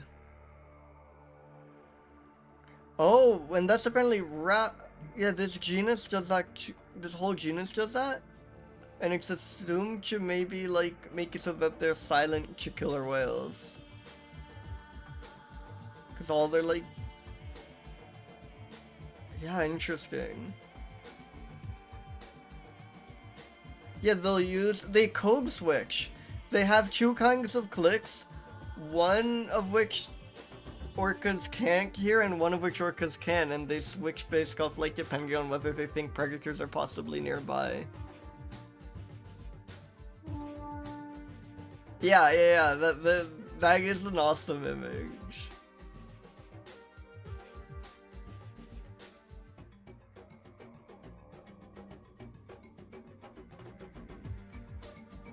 Oh, could you post it? That sounds wonderful.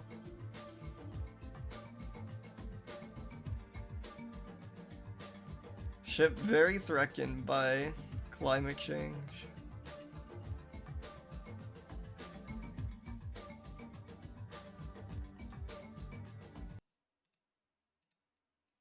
Man saves dolphin.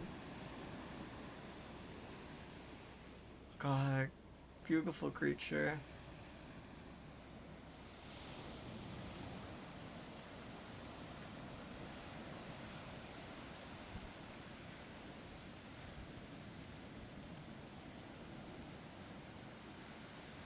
Yeah.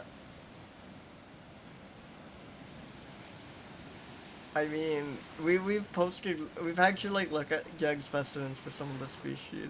It's good to, like, know in advance what it's gonna be, but thank you for checking. I appreciate that a lot. Unfortunately, a lot of the cetacean images. Yeah, no, you came back for an incredible creature.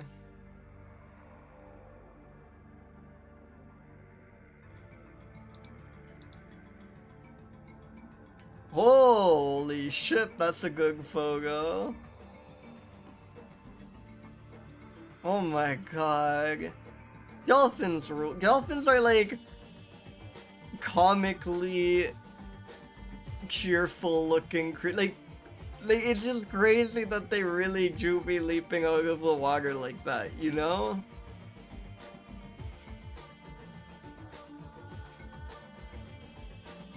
And they make happy chirps. I know all the stuff about how they're actually, like, kind of evil little monsters. But it is crazy just how superficially cheery and friendly and delightful they are. Yeah, though, I mean, could any photo of their face live up to this, you know?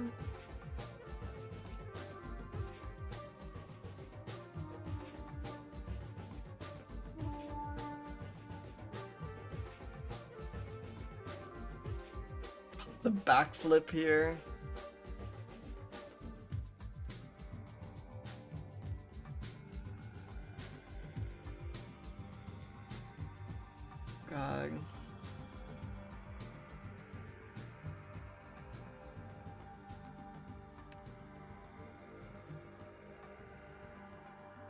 Yeah. They are extremely intelligent. And like, I think they possibly have the most complex communication. Or at least we've studied primate language, we've studied like great ape language much more extensively than we've studied dolphin. We understand it much better than we understand dolphin language. So I think at least, sorry, there's like 100 sirens going on outside. Hopefully that's not picking up too badly.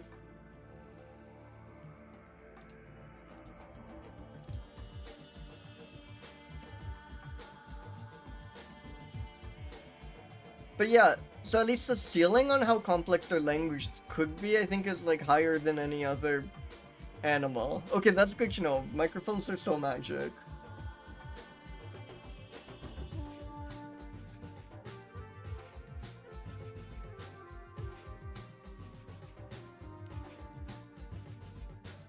But yeah, they seem to have a very complex communication system. Much... I know at least one person who's like kind of... who's at least read a lot of material, who works in an adjacent field and has read a lot of material on animal cognition and animal communication, and believes dolphins are probably the closest non-human animals to having language.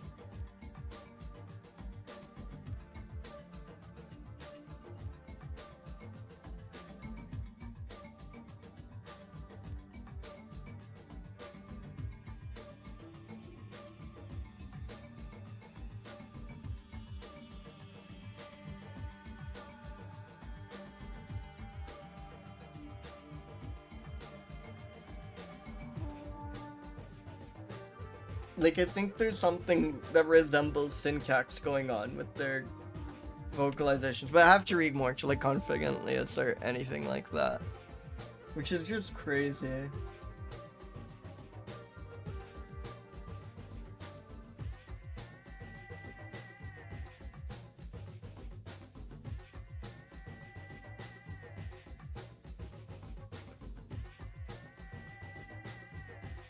They seem to be generally energetic, quick and agile.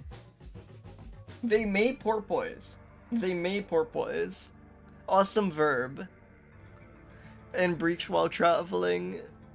They occasionally ride bow waves of boats.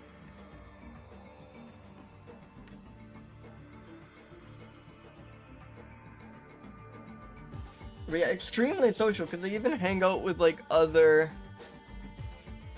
species. And very, again, like maybe too, I feel like they may porpoise. I feel like dolphin pugs are almost too big for several. Again, several's kind of a sweet spot thing. So I think it gets a lower several score than gregarious score, maybe like a 202. It's not as soupy as seals, but really quite soupy. Again, they live in soup. They would spill the soup. It seems somewhat obscure. But you know, like, look at this Wikipedia. This is quite sizable. They're in a viral video. A lot of inaccurate observations. Like 184. Not as much as that other guy. I think, like, 107 sounds fair. They may porpoise. Really awesome illustration on Wikipedia. They hang out with dusky dolphins sometimes. Wonderful. Let me spin another mammal.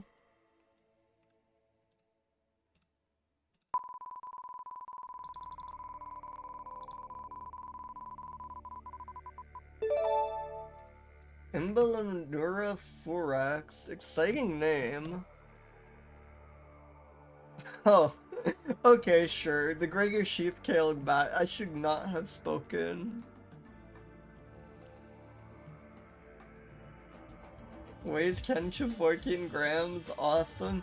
Weird range where it's like this stripe and then also on these islands. I wonder if it like used to be much more widespread and then it like died out a bit, but these small populations persisted.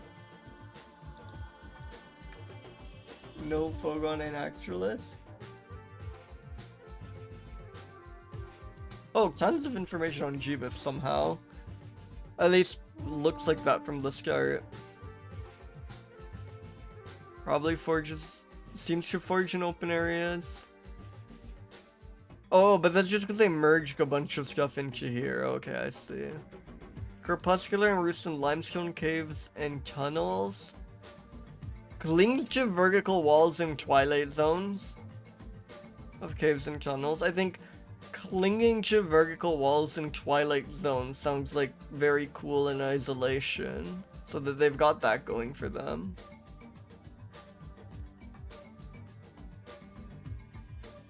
Is there any like, because bats are very varied in what kind of colonies they form.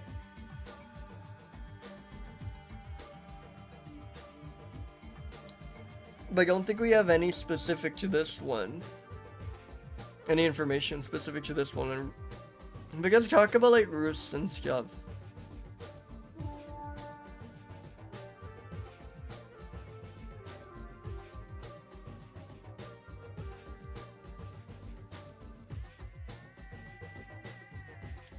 Oh, it seems like they have it under furax. It's the very first. No, it's 22. I guess those captions are just missing. Oh, wonderful smile in this illustration. Very cute.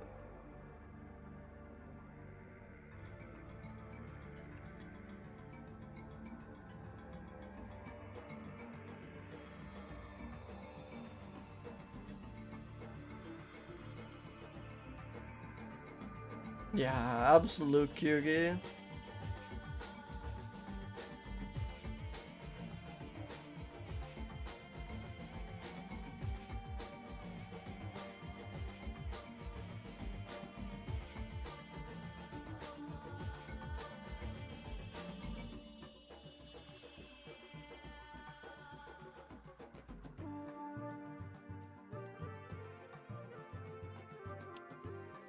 Handbook of Mammals.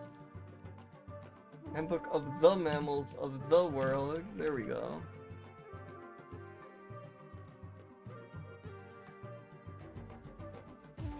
The New Guinea sheep-tailed bat.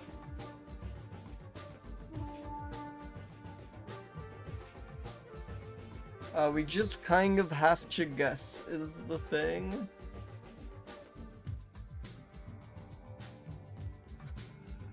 I don't think we have any idea how gregarious it is, but we kind of know how gregarious bats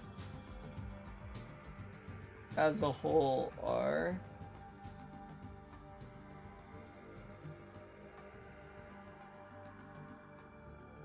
Which is quite gregarious.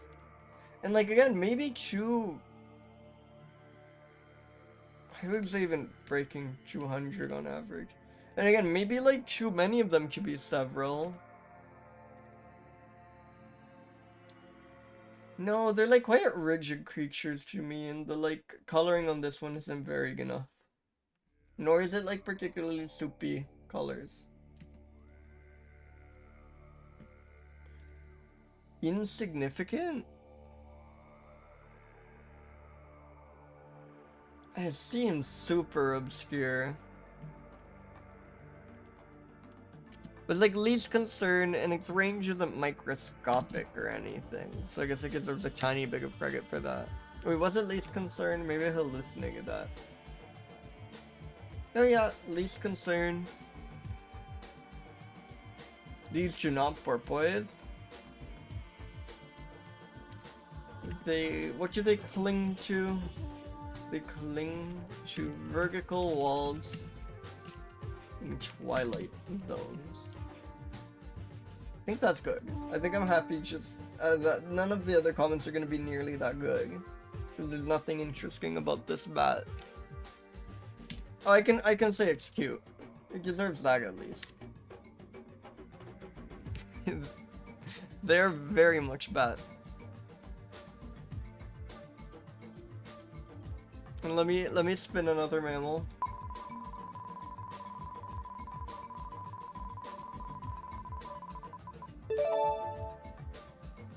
Caluromysiops irrupta? No clue. Back shoulder possum. Okay, possum's good. Genus to itself is cool. Okay, this is promising.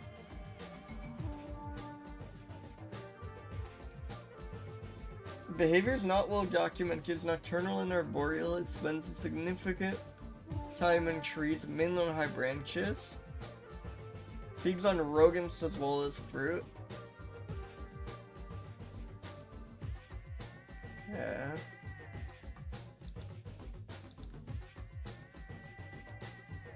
Awesome photo.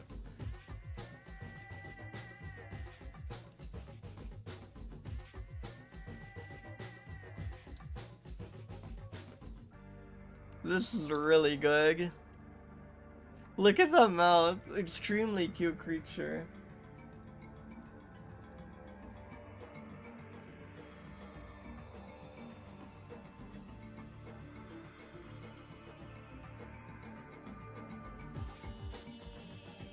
I love the stripe here too. It's very teddy bear looking.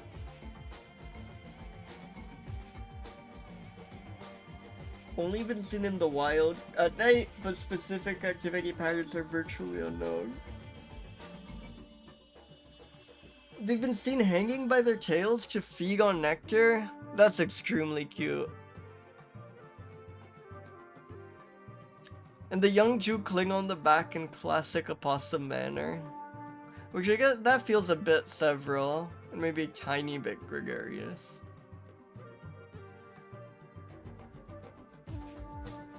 They're uncommon to rare.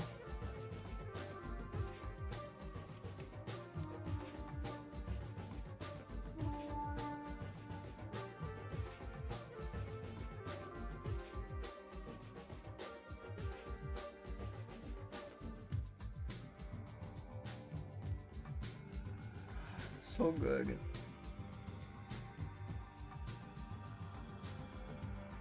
And this image is by Marcio Martin.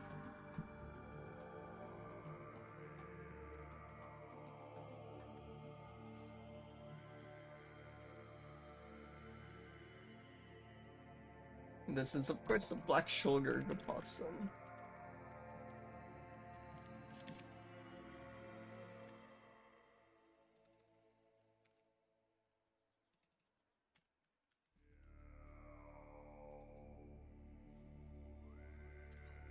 Again, like, the gradients and coloration for whatever, that always reads as soupy to me.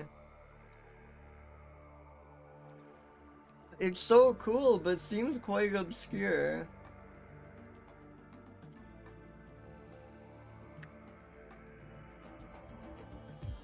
They hang from their tails and slurp up nectar. That's just so good.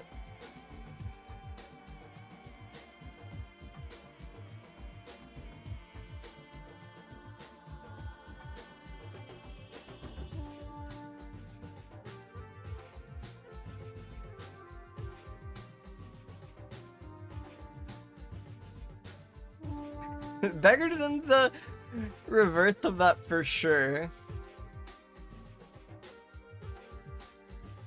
Lil cutie. Very mysterious. Yeah, I think I should. I just feel bad for them, but I think unfortunately they do kind of deserve a higher insignificant score. They seem really quite obscure. They're awesome though. I'm so glad there's an image of them.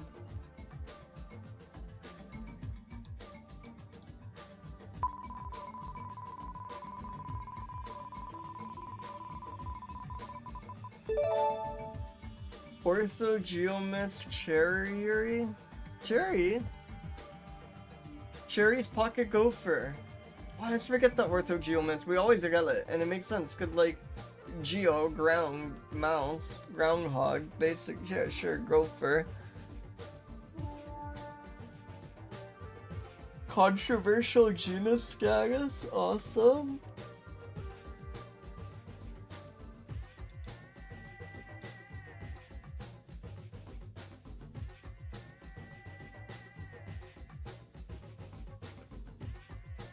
Oh, great hat. I've never seen a pocket gopher with like a cap like this, I want to say. That's really good. Definitely gives it like some extra personality. Oh god, sorry. That's extremely good. It gets kind of cow with it.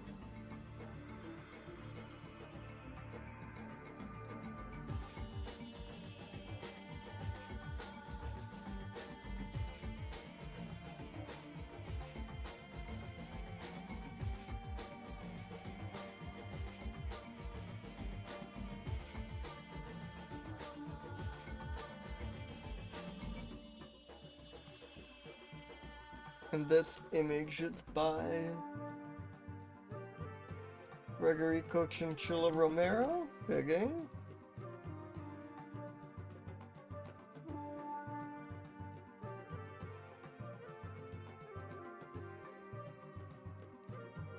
Cherries. Pocket gopher.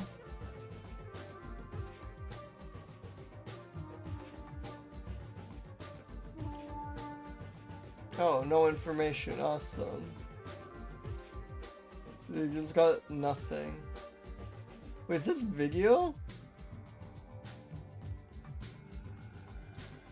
No, we're being... Awesome prank, awesome prank.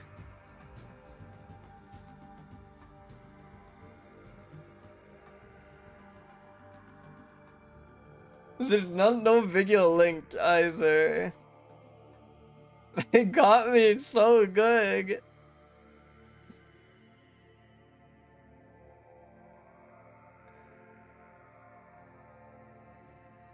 Wow. Awesome.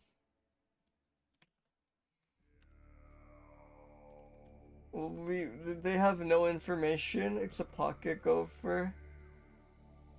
Probably not very gregarious or several. Not really soupy to me. Quite insignificant, it's saving grace. Good hat. Rank me really good.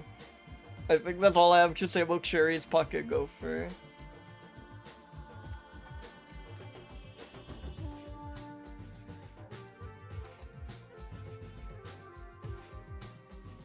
I mean, I do like it quite a bit. I like how it has the hat thing. It's not like the other pocket gophers. That's good. Myotis? Morrisi? Morris's Myotis. Morris's bat. They're just fine with it being Morris's bat. Awesome. Wonderful range. One of my favorite ranges I've gotten so far. I love how it's on the exact same latitude, basically. I think this one might be slightly further south, but really good. We found it here, and we found it here. It's like great how far apart these are, too. It gets found in Ethiopia, Nigeria is an awesome sentence, like... Yeah. Exact rotating 90 degrees.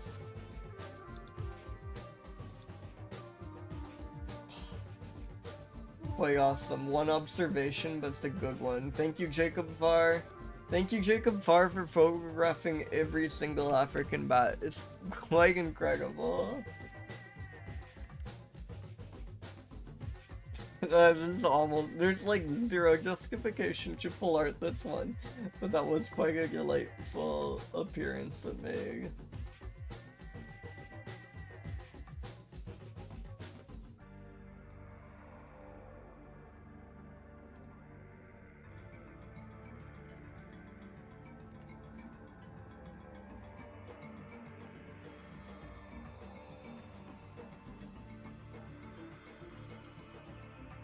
Morrisi bat. No information on activity or behavior. Found hunting over the Blue Nile. In an area of riverine scrub and maize fields. Known from only 2 specimens from widely separated sites.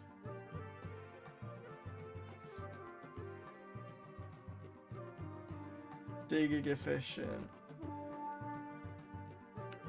Somehow, I kind of... Is it crazy for me to want to give this one, or hypocritical for me to want to give this one a 0 on gregarious? Because we have found 2 of them, and one of them was here, and one of them was here, you know? Like, how much more solitary does it get? I mean, presumably there are more backs out there, but I like to imagine those are the only 2 and they moved this far apart intentionally, you know? I'm not gonna give it a 0 gregarious, but I'm gonna give it like a 6 gregarious or something, because I think that's kind of funny. I mean, 2 is not several. That's not enough. Their divorce agreement, exactly. Yeah, like 100 soupy. Extremely insignificant.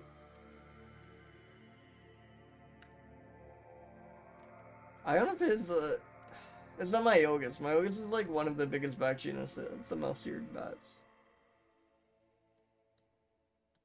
It probably does actually roost in colonies. Insane range. It's like this. I think that's a good, right? We could even shift this over a little. Yeah, I think that sums it up nicely.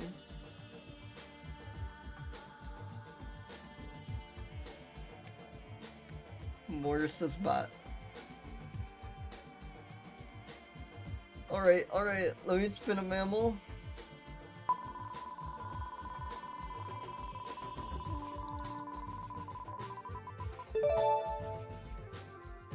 Scotozous dormeri. Dormer's bat. Whoa, back-to-back person's bat. We know about at least one batfly found it. It is almost doremi. It is almost a anagram. That's the word I'm looking for. Of door. It's like one letter off, right? Remove an R, and it gives a anagram of a doremi.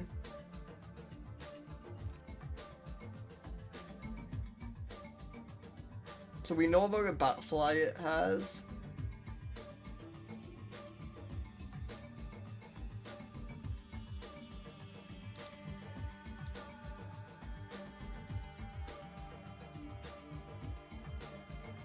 Is megathesis when you're like allowed to reuse letters or something? Rochicism is just having an R, right?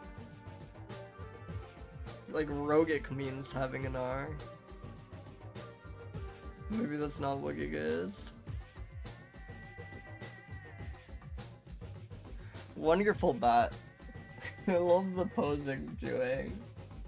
Just like awkwardly outstretching his arms. Oh, that wasn't what it's referencing, but I know the thing you're talking about. I was just looking for the word anagram. I was briefly very confused. Whoa.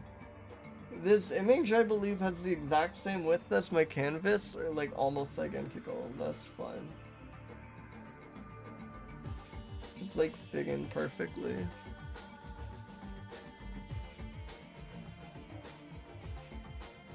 this image is by Mike. Wait.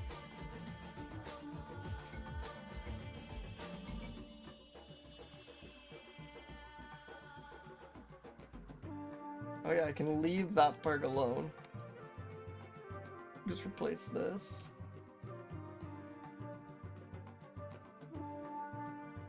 Comes out late in the evening and is a slow flyer, gets spikes fast wing beaks, it gets trying so hard.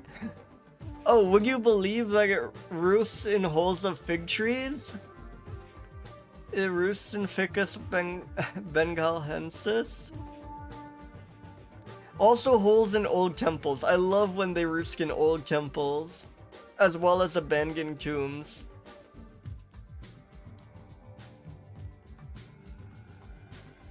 Colonies have been reported with 2 to 24 individuals. Extremely several, especially for a bat. Those solitary individuals have occasionally been found. Interesting.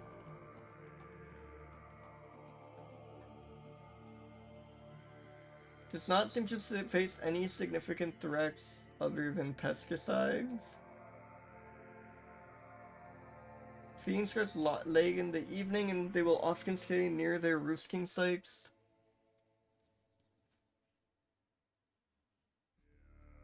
Their diet is seasonal. In winter they eat beetles, moths, grasshoppers, and crickets. During summer they eat winged termites, beetles, moths, orthopterans, and hymenopterans. Are one of those dragonflies? Are these like dragonflies or damselflies? No, these are grasshoppers. Wait, they mention grasshoppers here, and then they just use the more pretentious word for grasshoppers here. Incredible. Hymenopterans, wasp, bees, ants, and sawflies. Awesome.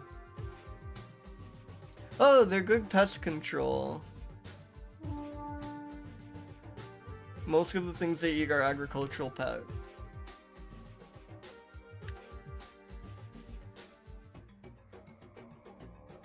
They sometimes hang out alone, so they're like gregarious, but not as much as you might expect. They're very several though. Those are good several numbers.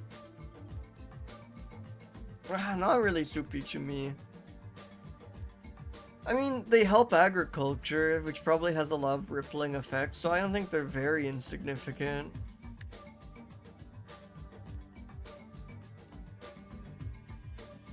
Good pest control. Its diet varies. Like in the summer, it eats grasshoppers. But in the winter, it also eats grasshoppers, but under a more formal name.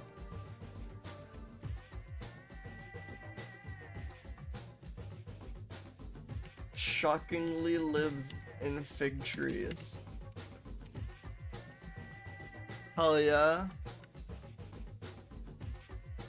0 to 3 on bat playlist is pretty rough.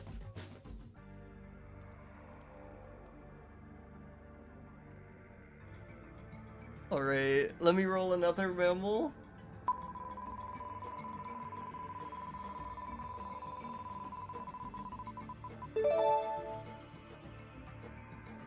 Histriophoca fasciata.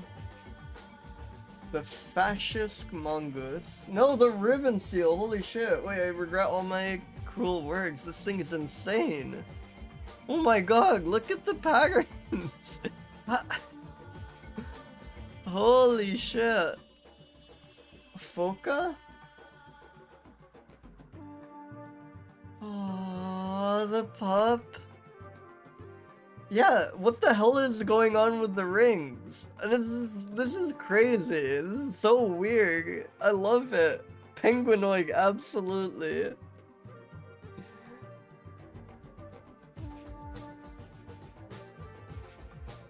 Does it explain why?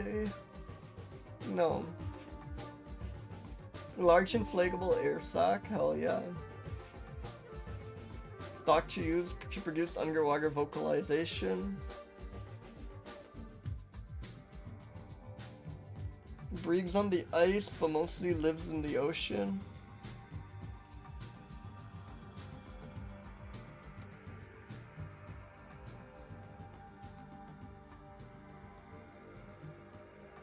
Though they sometimes like venture far from the Arctic. Wait, this makes it look even more insane. Look at how like well defined and circular those rings are. What the hell? This is crazy. Someone painted this seal. There's no way. Oh, awesome. They eat pollock and eel pout. My favorite. It is kind of gazelle camel. Holy shit. I hope so. I hope this thing pretends to be an orca to scare things away. I'd fall for it.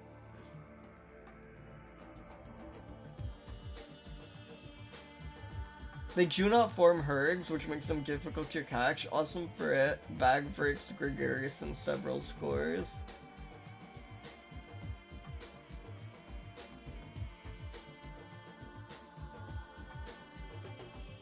Wow.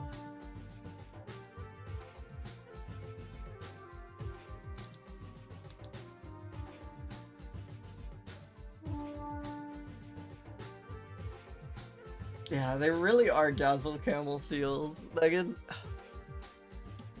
this reminds me, if you ever go to Rio de Janeiro, they're like sidewalks all have these like black and white tiles that vary by neighborhood. Like every neighborhood has their own tile.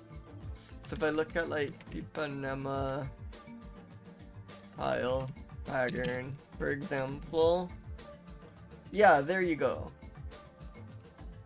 So GeoGuessr players be like, yeah. So there's like all across Ipanema you run into these like this tiling on the street, right? And it really reminds me of that, you know? Just very comforting for me. I love to be reminded of Brazil, but oh, wow.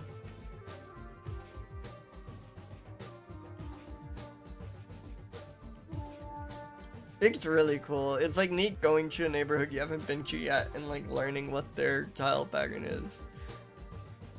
I know like Rio and I know Ipanema and Copacabana have different tile patterns. I don't know the other ones as well. I don't even know how far it extends. For all I know, those are the only two neighborhoods that have them, and by chance, and those are the only ones I like really have been to often enough to be sure.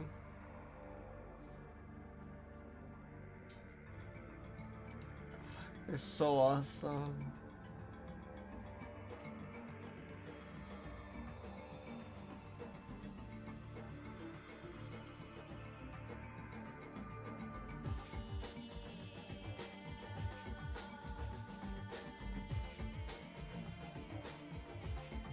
Something a bit annoying to me about Inaculus is it doesn't filter by...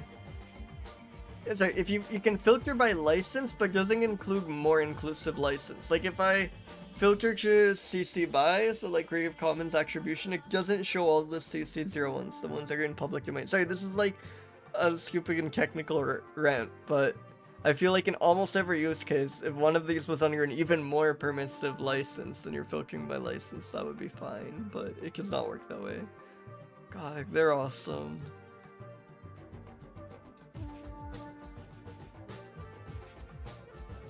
That would be really cool.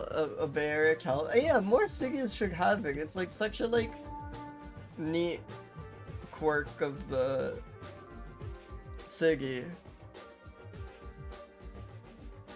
It's like very fun to me.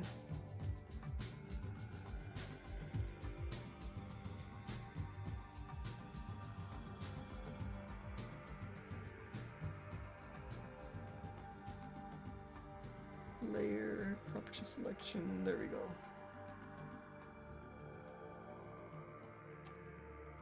Images by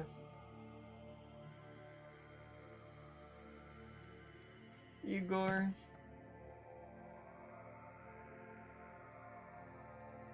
Yeah, there is like a fair amount of things in San Francisco to remind you you're in San Francisco. But I don't know. I also just think having tiles on like the side, it's not like the entire sidewalk is like that. It's just like the strip adjacent to the beach. But I think like tiled walkways are really cool, and we should have more of that, and just everything being concrete is like quite boring. So it's like weirdly not gregarious for a seal. They don't form herds. Oh wait, we should like check what Jubith has to say as well. Beginning already.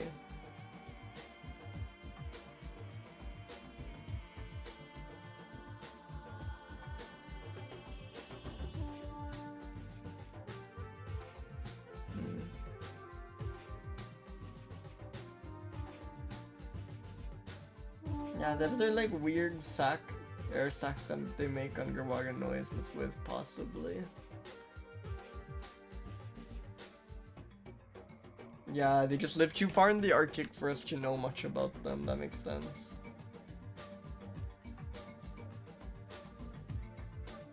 Seals are very soupy, we established. This is like a really weird looking soup. And that cooks into a tiny bit compared to the previous seal. But yeah. I mean, I can't say they're insignificant, but they are like quite obscure. But that's mostly just because they're in the Arctic, which is far away from us. You know? They're like very interesting, and they have a whole genus to themselves.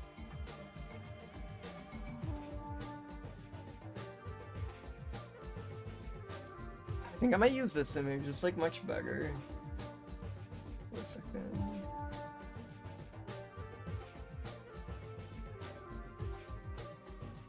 I always forget to look back at Wikipedia for images, and I really think this one deserves a good image.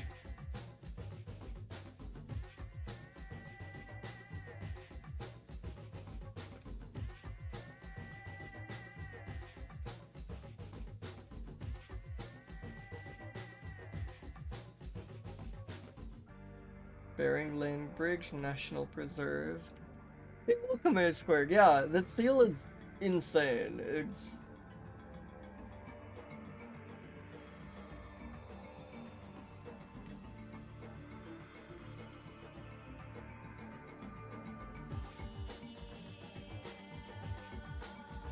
Holy shit. What's the deal with the ring? Why are they like that? Very mysterious creature because it mostly hangs out in the Arctic, but occasionally ventures south. Kinda Ipanema. Kinda giving Ipanema tile pattern. I think that's good. I think that's good.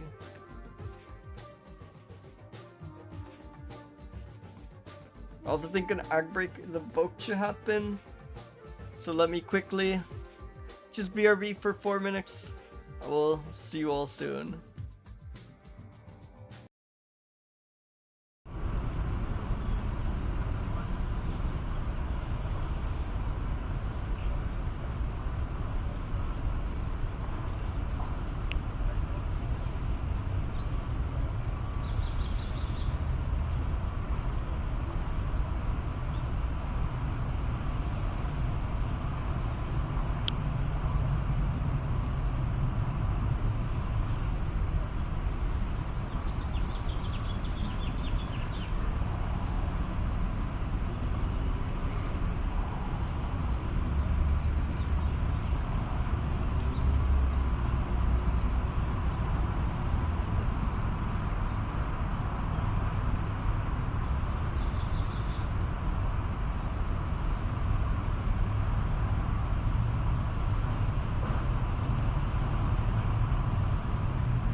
Hello.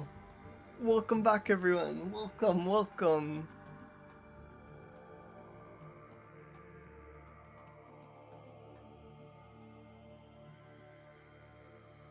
God, the ribbon seal is so cool. Yeah, let me spin another mammal. Yeah, the ribbon seal's insane.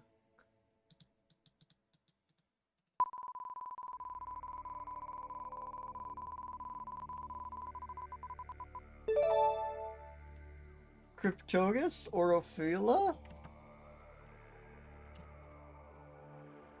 Oh shit! I gotta remember my shrew genera, because we've had this before.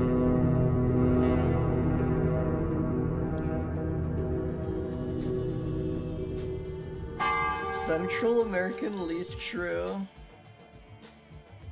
Least shrew is all it. Shrews are already so small. You know least shrew is gonna be good. God. Yeah, that is true. Least is also several. There's still time, Dribble Ninja. I think you're welcome to post Young's one business. Oh wait, but you gig. You gig find the emoji fast. Wait, am I losing?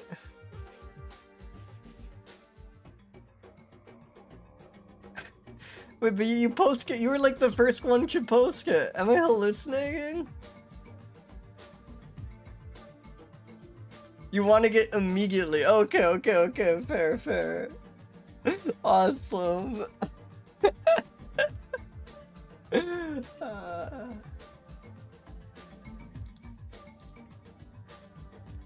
Yes. Yes.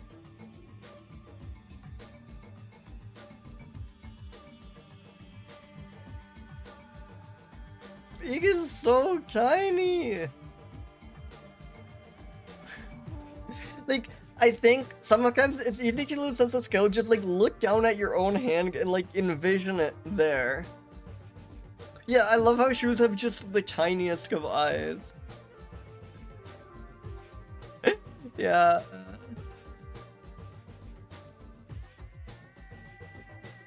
Holy shit. Yeah, it does seem like weirdly calm.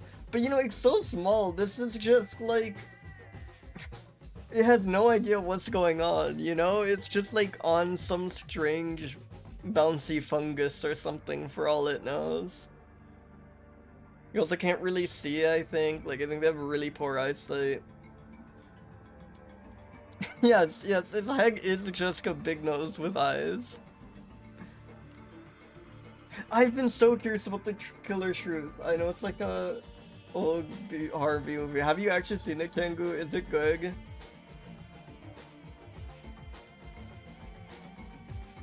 Yes, Central American least shrew.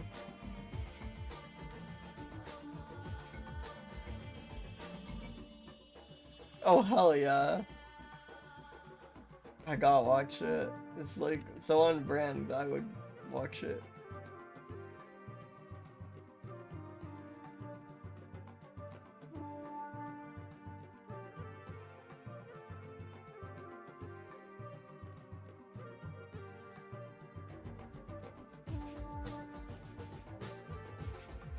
Incredible. It was read about the Central American least shrew.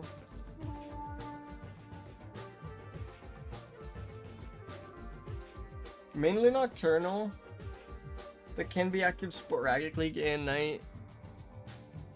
They're terrestrial, making tiny runways or using existing larger runways of rodents. I love that like rodents have their little rogue system. That's like crazy to me. They build rogues, you know?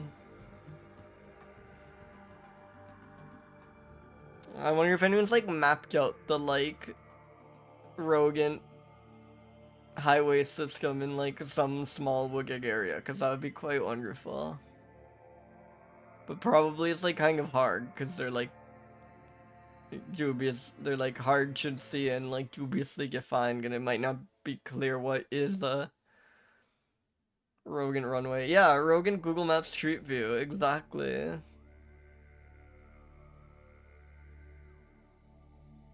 Yeah, it's the classic shrew stuff.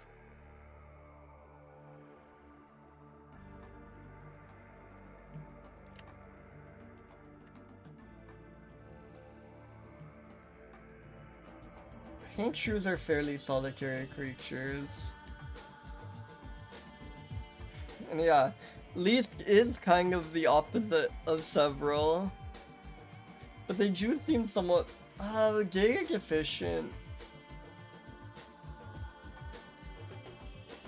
Not super at all to me. Too small. Soup is something substantial. I hate to say it, but yeah, kinda. Tiny. You already can see this. They make their own small runways or use the runways left by larger rodents. Wonderful. Love shrews. Let me spin a mammal.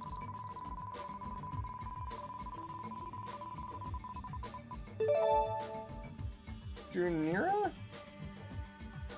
Erythromos. Hairy yellow-shouldered bat. Sure. Pretty wide range, like the edge of the Amazon, right? That's kind of what's going on here. Or is it just like one side of the Andes, maybe? I don't know. Yeah, this is the Andes, actually. Okay, okay. Which I guess possibly are also the edge of the Amazon. I don't know my geography. But I think it's the Amazon ends around here. I feel like the Andes might just enclose the Amazon, and that maybe is even a big deal as to why the Amazon exists. It feels like the kind of thing that would be relevant. They're a gap gauge to a relatively cold climate. I guess that makes sense if they're up in the mountains. Simple nose leaf, a single row of wrist whiskers, hell yeah. Oh, yes! Awesome image.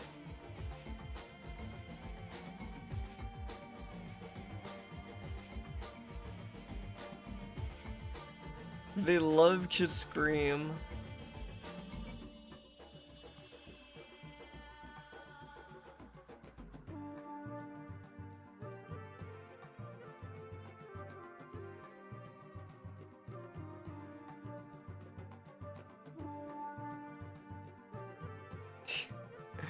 This is really good.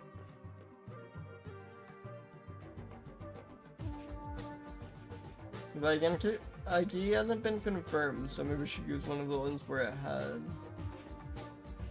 I also really like this one. I love how polyhedral. You know, this thing is just a three-dimensional shape. This is like a I don't know, like an irregular dodecahedron or something. This is just geometry, you know? Like, you can almost make out the individual faces. They do it's like I love the like incredibly bright lights they shine on these bags. It does always make them look exactly like they're getting rescued, yeah.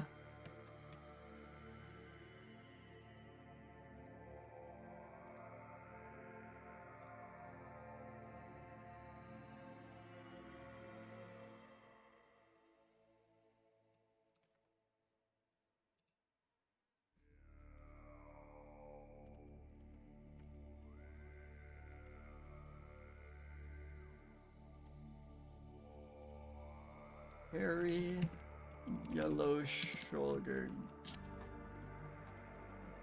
They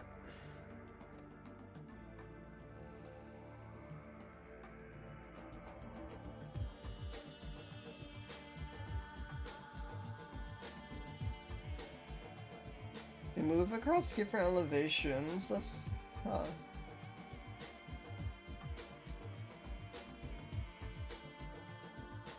Abundant non-engager bat species, though they were once rare. Or one's considered rare. Maybe we're just confused about that.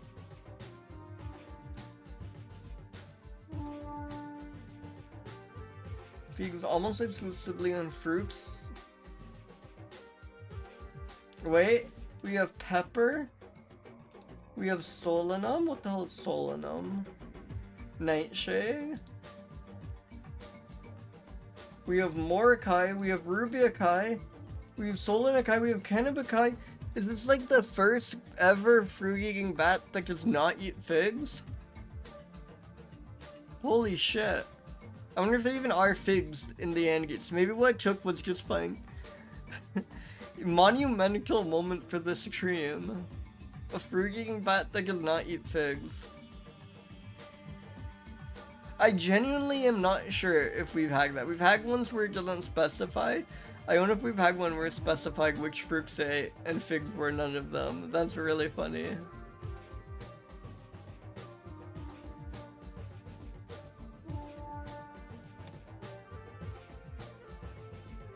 There's nothing about social organization, it seems. Because if you go with bats in general, I think I'd give higher than that. Though I guess it's like out here roosting on branches and stuff and not in caves, which is less likely to roost in groups, I suppose. Also means if it roosts in groups, they're probably the right size as opposed to the cave colonies, which can get like each of the many rather than the several. No, not soupy to me. I don't know why range is concerned, but they seem to kind of keep to themselves. I think like a 141 is fair. Polygonal ass creature.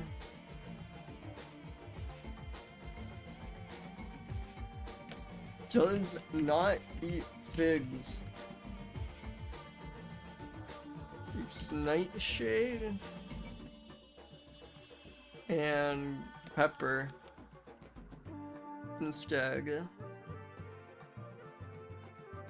Andean resident. Has there just been Andean resident? It is very scary that it does not eat figs. Insane.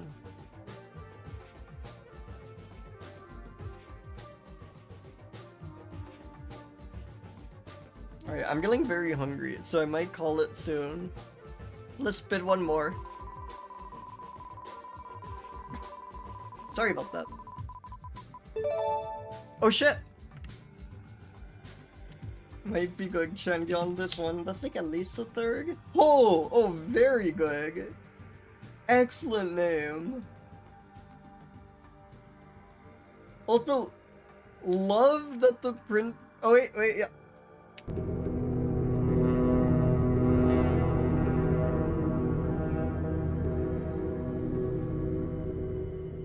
Hell yeah, AF squared.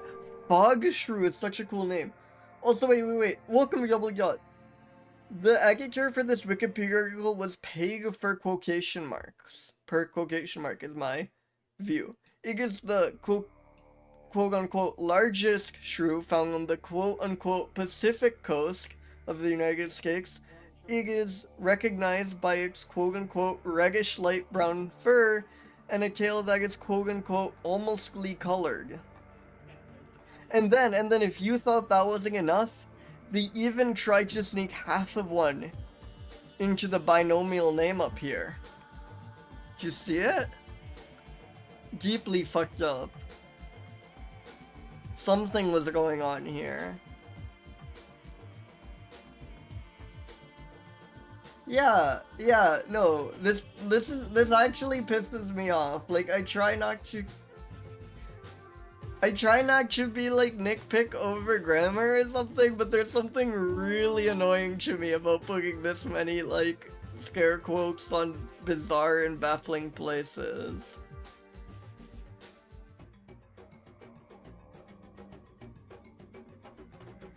Hell yeah, I have wondered this, because we have stumbled on like many errors on the Wikipedia articles, and I keep meaning to check back on them, because in theory, any of you don't even need an account, right? Though it would like kind of dox you if you don't, so you probably should set one up.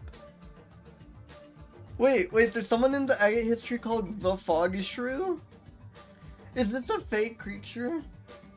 Are they the one who agged all the quotes? When do the quotes appear? No quotes in their version. Quotes already by here.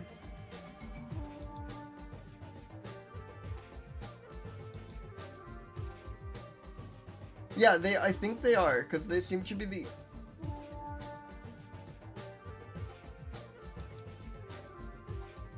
Yeah, it got agged in a series of eggs by the Fog Shrew.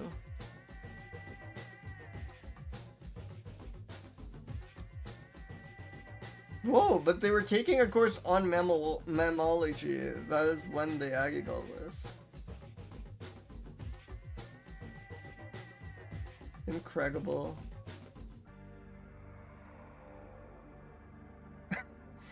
Its diet consists mainly of quote-unquote centipedes and spiders, but also been known to eat quote-unquote slugs and snails. Wait, are you kidding me? That is so funny to circle back.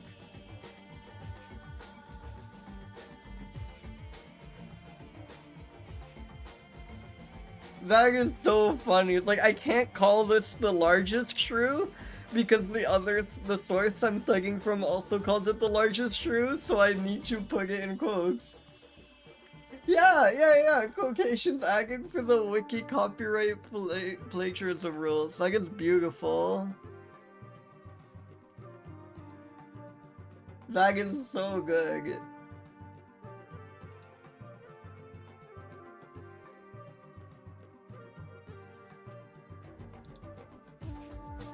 Yeah, there really are. Oh jeez, poor guy. Oh, but there are images of live ones and they're extremely cute. Look at this. Wait, there's gonna be a very good sequence of images coming up. I know, I'm so glad there is an explanation. There is a story. That's so funny. Yes, and yes, look at that scream. I love this image. God, awesome creature.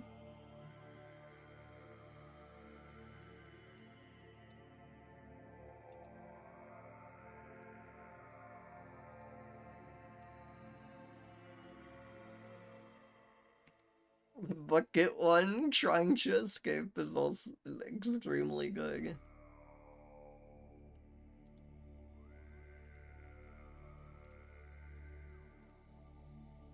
It's awesome. I love shrews so much. They're unreal.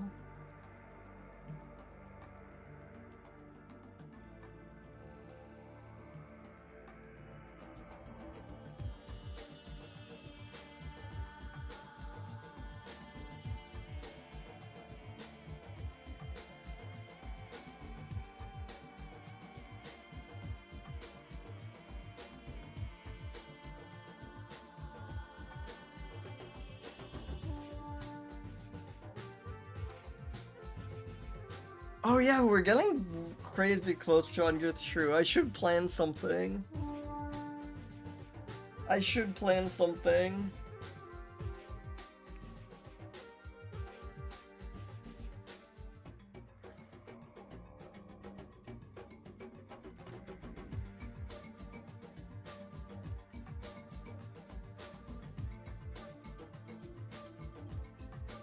Yeah, we have been putting borders on, like, monumental rolls, like the 1000th mammal or whatever. I will put a border on the 100th shrew. Yeah, I'm gonna roll Homo sapien the day before I actually get around to figuring out what I'm gonna do for when I roll Homo sapien. Yeah, Oh, I've seen Spix Mouse before on GBIF. I did not know that's what I translated to. That's wonderful. That's so good.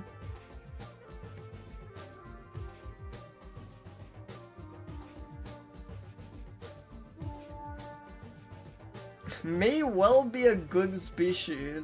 Yes, I agree. It may well be a good species. Moist wooded areas with dense ground cover. They are solitary. Okay, there you go. Yeah, these are good several numbers. Maybe they deserve some credit for having Chuchusix young. Those are very several numbers. Possibly small vertebrates. That's crazy. That must be like other shrews or like tiny lizards, I guess. What small vertebrates the shrew could eat?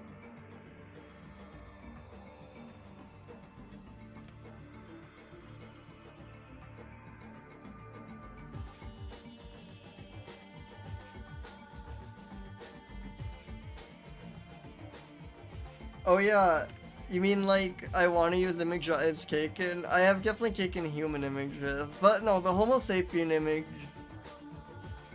is the exception because that's gonna be the funnest part about rolling Homo sapien. It's just the wealth of options we have for image. That's gonna be a big thing for sure. And I think there's gonna be some sort of bracket and poll.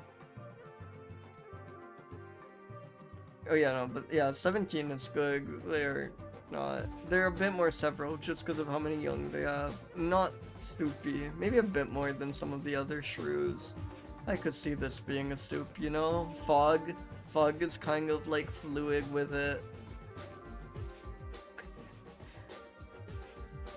Like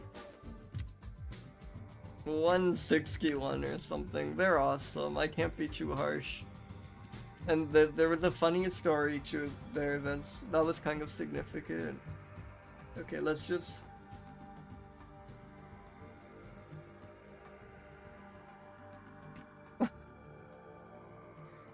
let's just start by pasting this.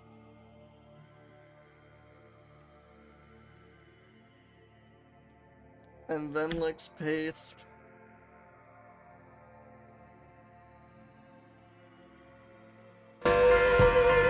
Marsha! Thank you so much for subscribing. Thank you, thank you. And hello, Holly. Welcome. We have, yes. We have just uncovered this wonderful thing where this article is full of quotation marks, right? There's categorized as the quote-unquote largest shrew found on the quote-unquote Pacific coast. It is recognized by its quote-unquote reddish light brown, that is quote-unquote almostly colored. Its diet mainly consists of quote-unquote centipedes and spiders, but has also been known to eat quote-unquote slugs and snails. And we're like, this is very strange. This is very funny. What's going on? And then we go into the view history. And first off, most of the edits are made by an account called The Fog Shrew, which is awesome as hell. And then there, you can see under this edit in December 2017, quotations adding for the wiki copyright plagiarism rules by The Fog Shrew. Which, I love this. I love that they thought you couldn't call it the largest shrew if another source called it the largest shrew already.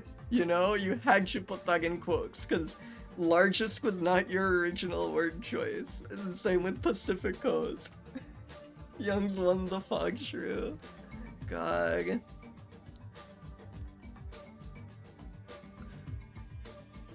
So yeah.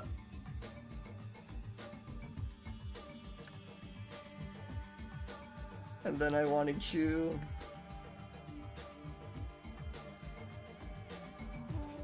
So that's my final note for this one. Add the subheader, in quotes of course. But The Fog Shrew is such a good username. I have a theory as to this account, because if you go to the account page, The Fog Shrew, it says this is a student editor in University of California, Santa Cruz Mammalogy Fall Quarter. Awesome. My theory is this course on mammals had like an assignment where everyone had to like update the Wikipedia article on one mammal, and this person got assigned The Fog Shrew. But That is the, like, boring probable answer. It would be much funner if they called themselves the Fog Shrew because of their love for the Fog Shrew, and they are just the #1 Fog Shrew fan. That would be much better.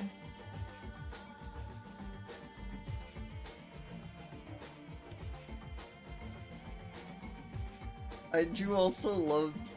It just like it knows it's in prison. It desperately wants to get out of here. Like it's just such a sad pose, hugging its hands to the bucket and looking up. Wait, if I click through, I can see the assignment. Wait, that's awesome. Hey, welcome Tech Bonus. Welcome, welcome. Holy shit! Yes, there's the whole course syllabus. This week, everyone should have a Wikipedia article. This week, everyone has begun writing their article graphs. Wait, the prof was just chill with that. Oh god, notes are getting crowded, but very should. Maybe like one of these. God. The Greg should be loose kicking. Can we see the other articles? Probably if I like really dig around. Dug around. But it's awesome that this just got reg stamped. Like they're like, yeah, quotation marks look good. Yeah. I could do that. Oh! Holy shit!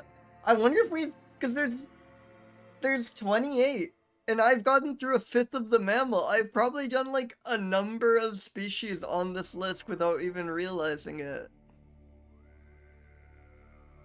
Are they all like native to Santa Cruz and the surrounding area?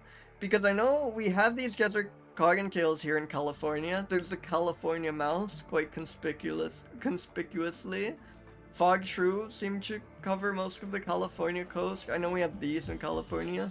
Sonoma, this must be all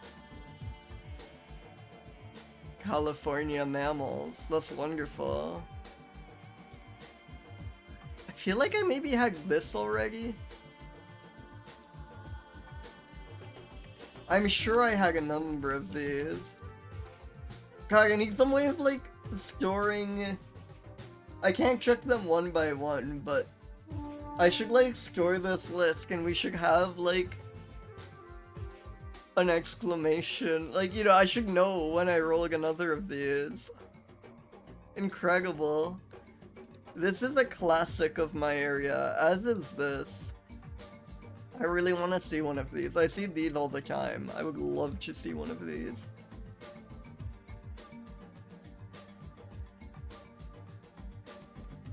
That was really cool. Yeah, I think I might end it there. And this would be a perfect one to end it on. But that one, that was such a fun adventure that I just feel energized. I can eat dinner soon. I want to do at least one more roll.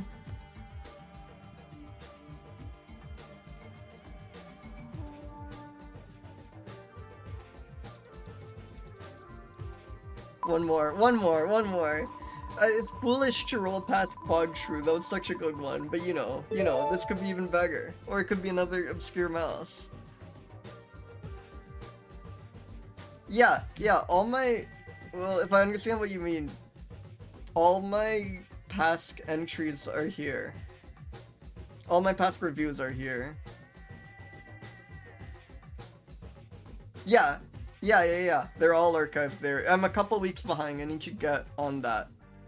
But I'll update them probably today. We'll probably be back up today. Oh! Whoa, awesome name. The common punare. We're like just a smaller rat. It seems quite distinguished. I love that. They're the size of a large rat. They kick, wrestle, and chase. That's quite wonderful. And yeah, extremely cute creature. Hey, welcome, Cubert. Yeah, really good. I assume it's like, I actually don't know, because it seems like there's mountains all over. I love how they just avoid this region. They do not go here. This place is bad for them. The Forbidden Zone, exactly. Yeah, they kick, wrestle, and chase. They clamber through rugged and rocky terrain, and they also climb trees. They're able to survive without drinking for at least 18 days. They get water from prickly pears. Awesome.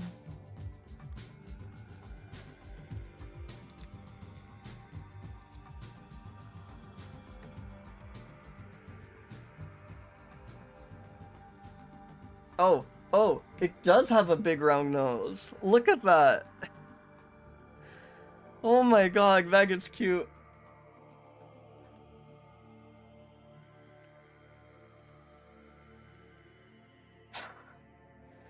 That is so cute. Yeah, it can still quite within the range of like rat noses. It's not quite a porcupine level, but here it looks quite rounded. Hey, welcome large novelty. Welcome. They are cute.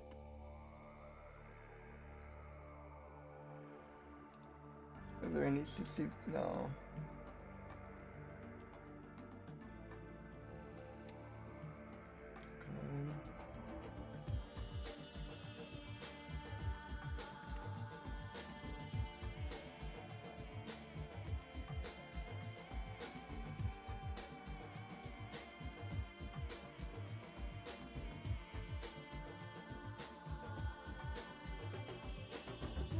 Just by Alfonso Carlo.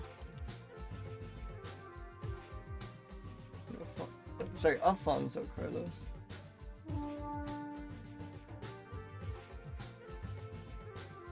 Common Punare.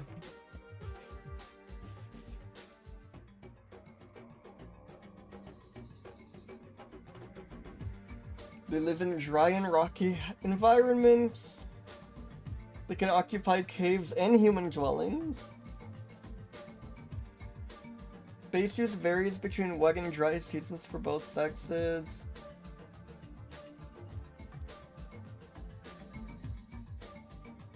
Males and females move less on leaf litter in the dry season, but they move above ground equally regardless of season. Yeah, they are just chill in your house. You can just have one of these. Also, something really funny about the phrase important agricultural pests. Like, these, like, feed into the ecosystem by just, like, ravishing, like, farmers' fields and so on. Like, I love that they're important agricultural pests.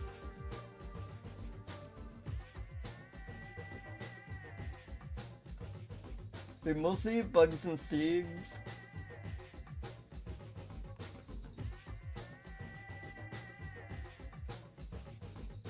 They just, yeah, they spread the small seeds, but the large seeds just get, like, brutalized by chewing.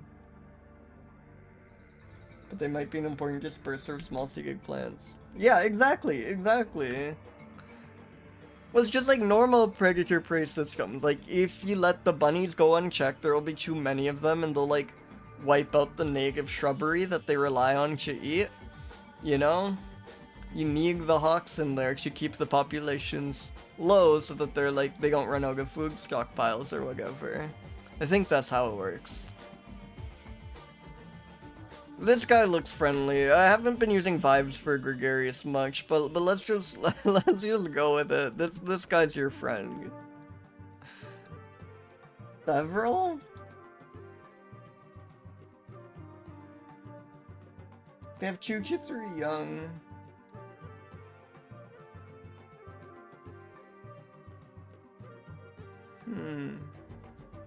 I don't think like rodents are usually in groups much. I think like low several. It's soupier than most rodents. I think it's because it's like kind of like chubby and kind of looks like it's milking on the ground. But I think it is a little soupy. No. Important pollinator.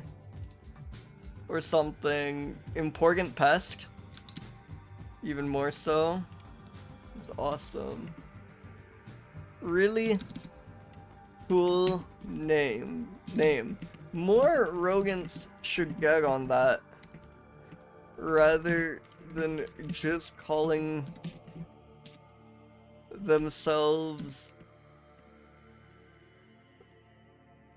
Frank's fag-ass tree rat, you know?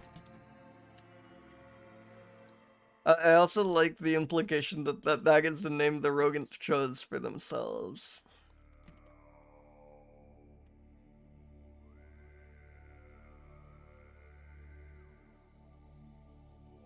I like these. They do not enter the forbidden zone.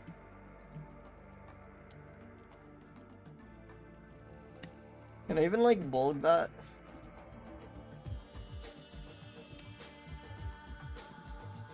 I think I can bulk that. Yeah, there we go. Beautiful. Yeah, again, I really haven't, I don't think I've seen, I don't know, this clearly of an avoided region just inexplicably in the middle of a dome. This is one of the, like, weirder shapes for distribution out there. Oh yeah, okay, I want to go longer. I really do, but I'm starving. I'm gonna get food. Common Boonerang was awesome. I'm glad we did one more. But yeah, thank you all so much for coming by. Really good spins today. I think the ring seal was crazy. The ribbon seal. Anyone who wasn't here for ribbon seal, look up ribbon seal because they're insane. But yeah, thank you all so much for coming by.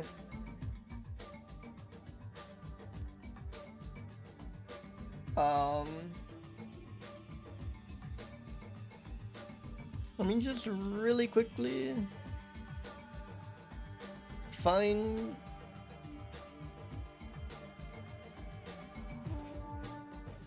someone to raid.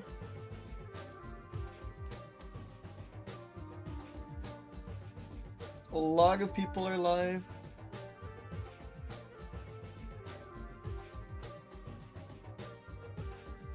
Everyone's live.